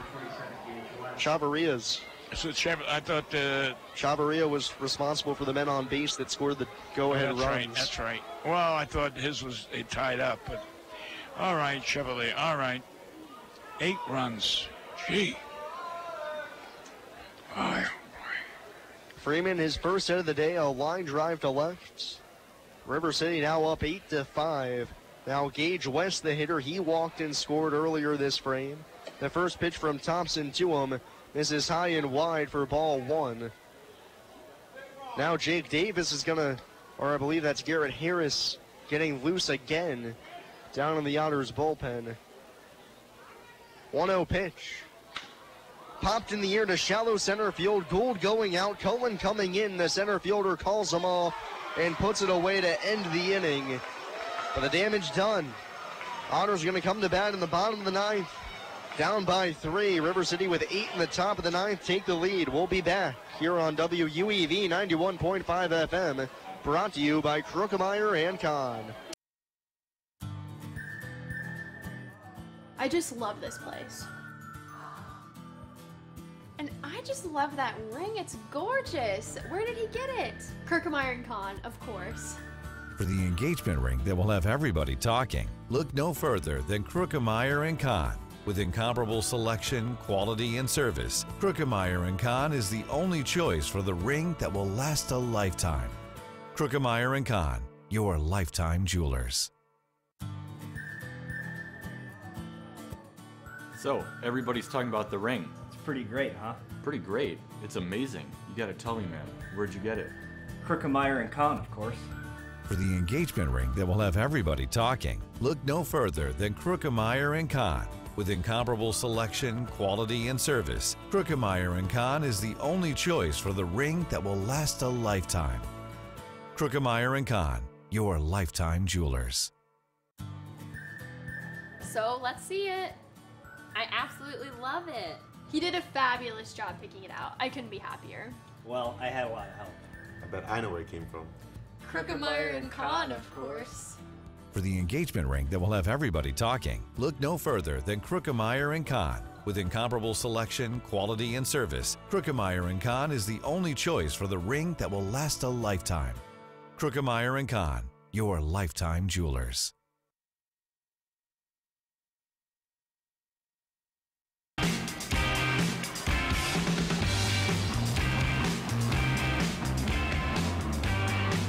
We go to the bottom half of the 9th inning.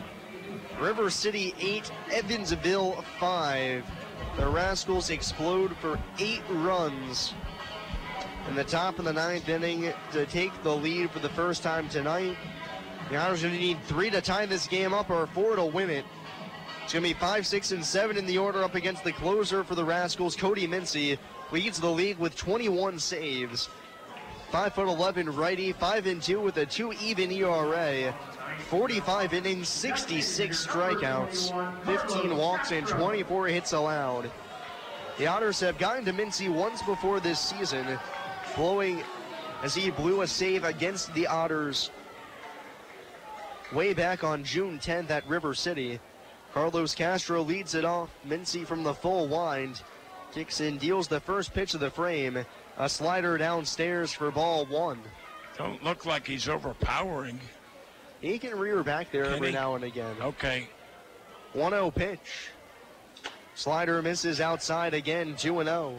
Yeah, that was a little better velocity. Castro 1 for 4.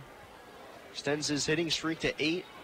Looking for another multi-hit game. Spark and Otters rally. The 2-0 misses outside again, 3-0.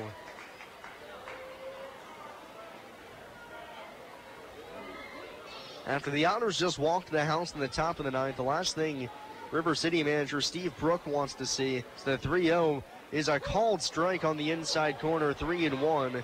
Last thing Steve Brook wants to see is an ominous sign of a leadoff walk to the Otters. Rascals 8, Otters 5, bottom of the 9th. First game of this series, the 3-1 pitch. Fouled off by Castro, right side, 3-2. Yeah, we don't. I'll take the 5 or 6 walks from them at the same time. I know Steve wouldn't probably use his entire staff to put the fire out. 3-2 on Castro. Payoff pitch. Misses down and away for ball 4. And it's a leadoff walk to Carlos Castro. Maybe, just maybe, the start of a counter rally to what the Rascals had in the top of the frame. Catcher number 32, Grant Whiting. Well, one more batter to tie it. That's all you can ask. Get the tying run to the plate. Brandon Whiting, the batter, takes a first pitch slider downstairs for ball 1.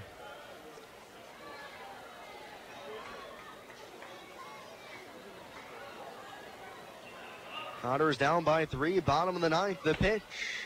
That breaking ball has the outside corner, 1-1. Brant homered to open the scoring the second inning, a solo shot, but since then, walk, strikeout, strikeout. Left-handed batter.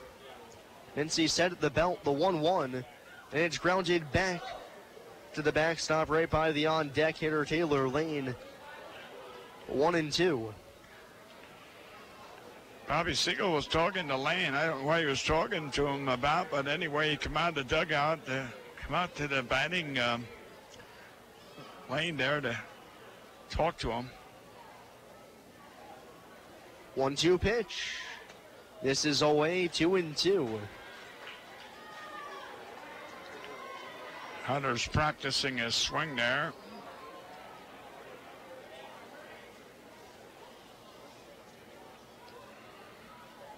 Break-even pitch to Whiting. Slider starts outside and stays there, and the count's full, 3-2. And no one's warming up yet.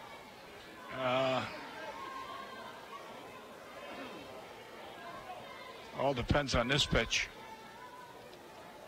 3-2 pitch. Fouled back to the screen.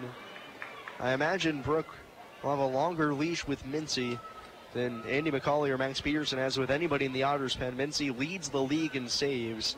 An ERA at flat 2. Has actually improved upon last year's numbers when he had a sub-2 ERA. Payoff again. Strike 3. Called strike 3 on the outside corner. Whiting thought it was away, but rung up looking for the first down here in the 9th. Now batting left fielder, number 2, Taylor Lane. Now it's Taylor Lane, 1 for 4 with a 2-run single. 1 out, bottom of the 9th. Rascals 8, Otters 5. Castro at first. Right on right match up the first pitch. Down and away, Lane lays off for ball 1. Keeps everything low.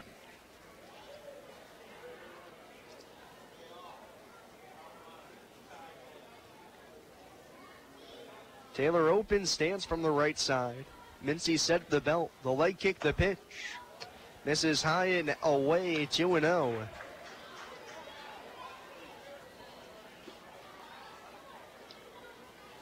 Middle infield at double play depth. Evansville down by 3 in the bottom of the 9th. The 2-0 pitch. Strike. On the inside corner, called strike 1.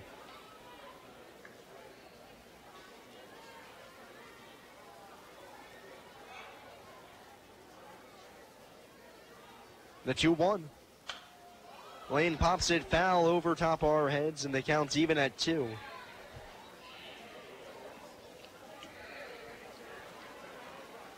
5-0. 1 out. 2 outs, all we needed. Boy, oh boy. It's a manager's nightmare. You know, Andy should go to bed tonight and just replay and replay and replay this game. Oh, I should say just the 9th inning. 2-2 pitch. Inside ball 3. 3 batters. 3 straight 3-ball counts from Cody Mincy. Castro at first, 1 out. Otters trailing by 3 in the bottom of the 9th. Rascals plated 8 in the top half of the frame. Payoff pitch. Taylor chops it out to short. Could be 2. The lawn on to second for 1. Back to first. That's an game-ending 6-4-3 double play. And the Rascals come back from the dead to win 8-5 here in the series opener against the Otters. We'll take a quick break and be back with the post-game recap. Your final score: River City 8, Evansville 5. You've been listening to Evansville Otters Baseball here on WUEV 91.5 FM, brought to you by Krukemeyer and Kahn. The Pizza Brick Road always goes to Tyroni's. The Pizza Brick Road goes to Tyroni's. So follow me down the Pizza Brick Road. Road down to Tyroni's. The Pizza Brick Road.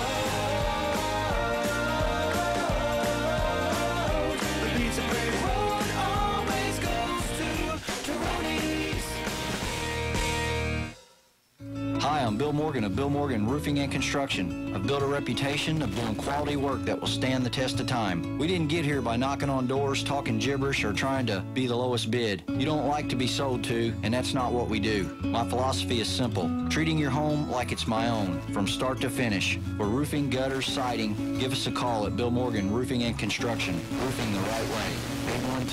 812-499-5892. Or BillMorganRoofing.com.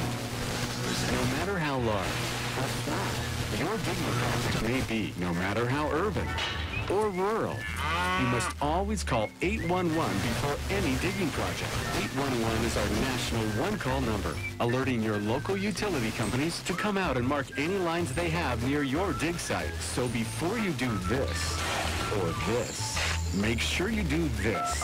For digging projects big or small, make the call to 811. Brought to you by Indiana 811.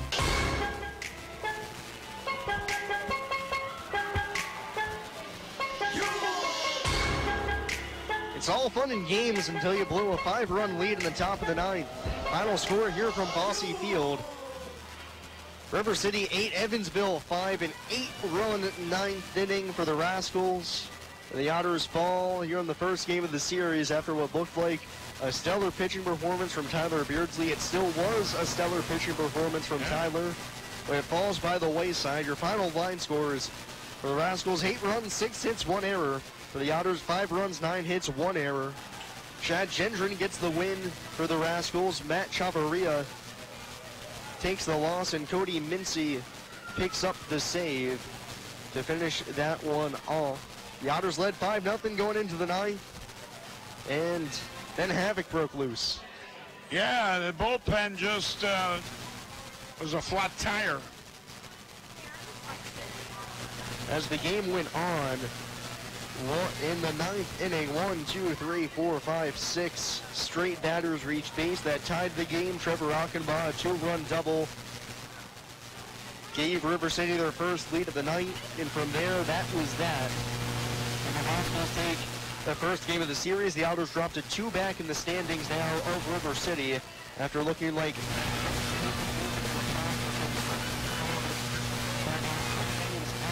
they'll have to try and rebound and recover tomorrow in an extremely tough way. It's hard to bounce back from a tough loss against a divisional opponent, albeit the team that's leading the division. It's even harder to bounce back when it's something like this. Well, when you got a 5-0 lead and 1 out in the 9th inning, and all of a sudden, you know, Tyler only gave up 2 hits. Okay, so he walked 3. And again, that's even if those 3 runs scored, you still won 5-3. But here comes the bullpen, which has been really good lately. And I said before, Max generally walks the first batter or gives up a hit.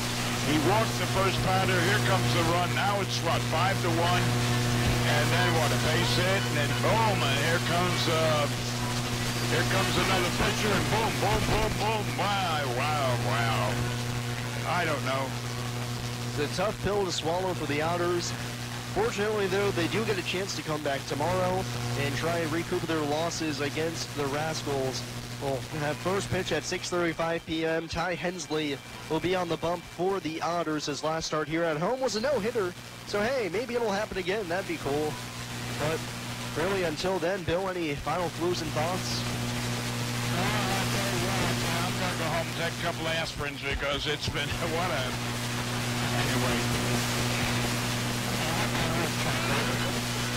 The final score here from Evansville one more time. It's the Otters 8, the Rascals 8, the Otters 5. Thank you, Paul Mattingly. Thank you so much for sticking around for a weird ball game for everybody who tuned in and listened. He's been Bill McHugh, and I've been Sam Jelinek. We'll be on the air tomorrow evening at about 6:20 p.m. Be sure to join us. This has been a presentation of Evansville Otters baseball here on WUEV 91.5 FM. Brought to you by Krugemeyer and Kahn. 3, 2, 1.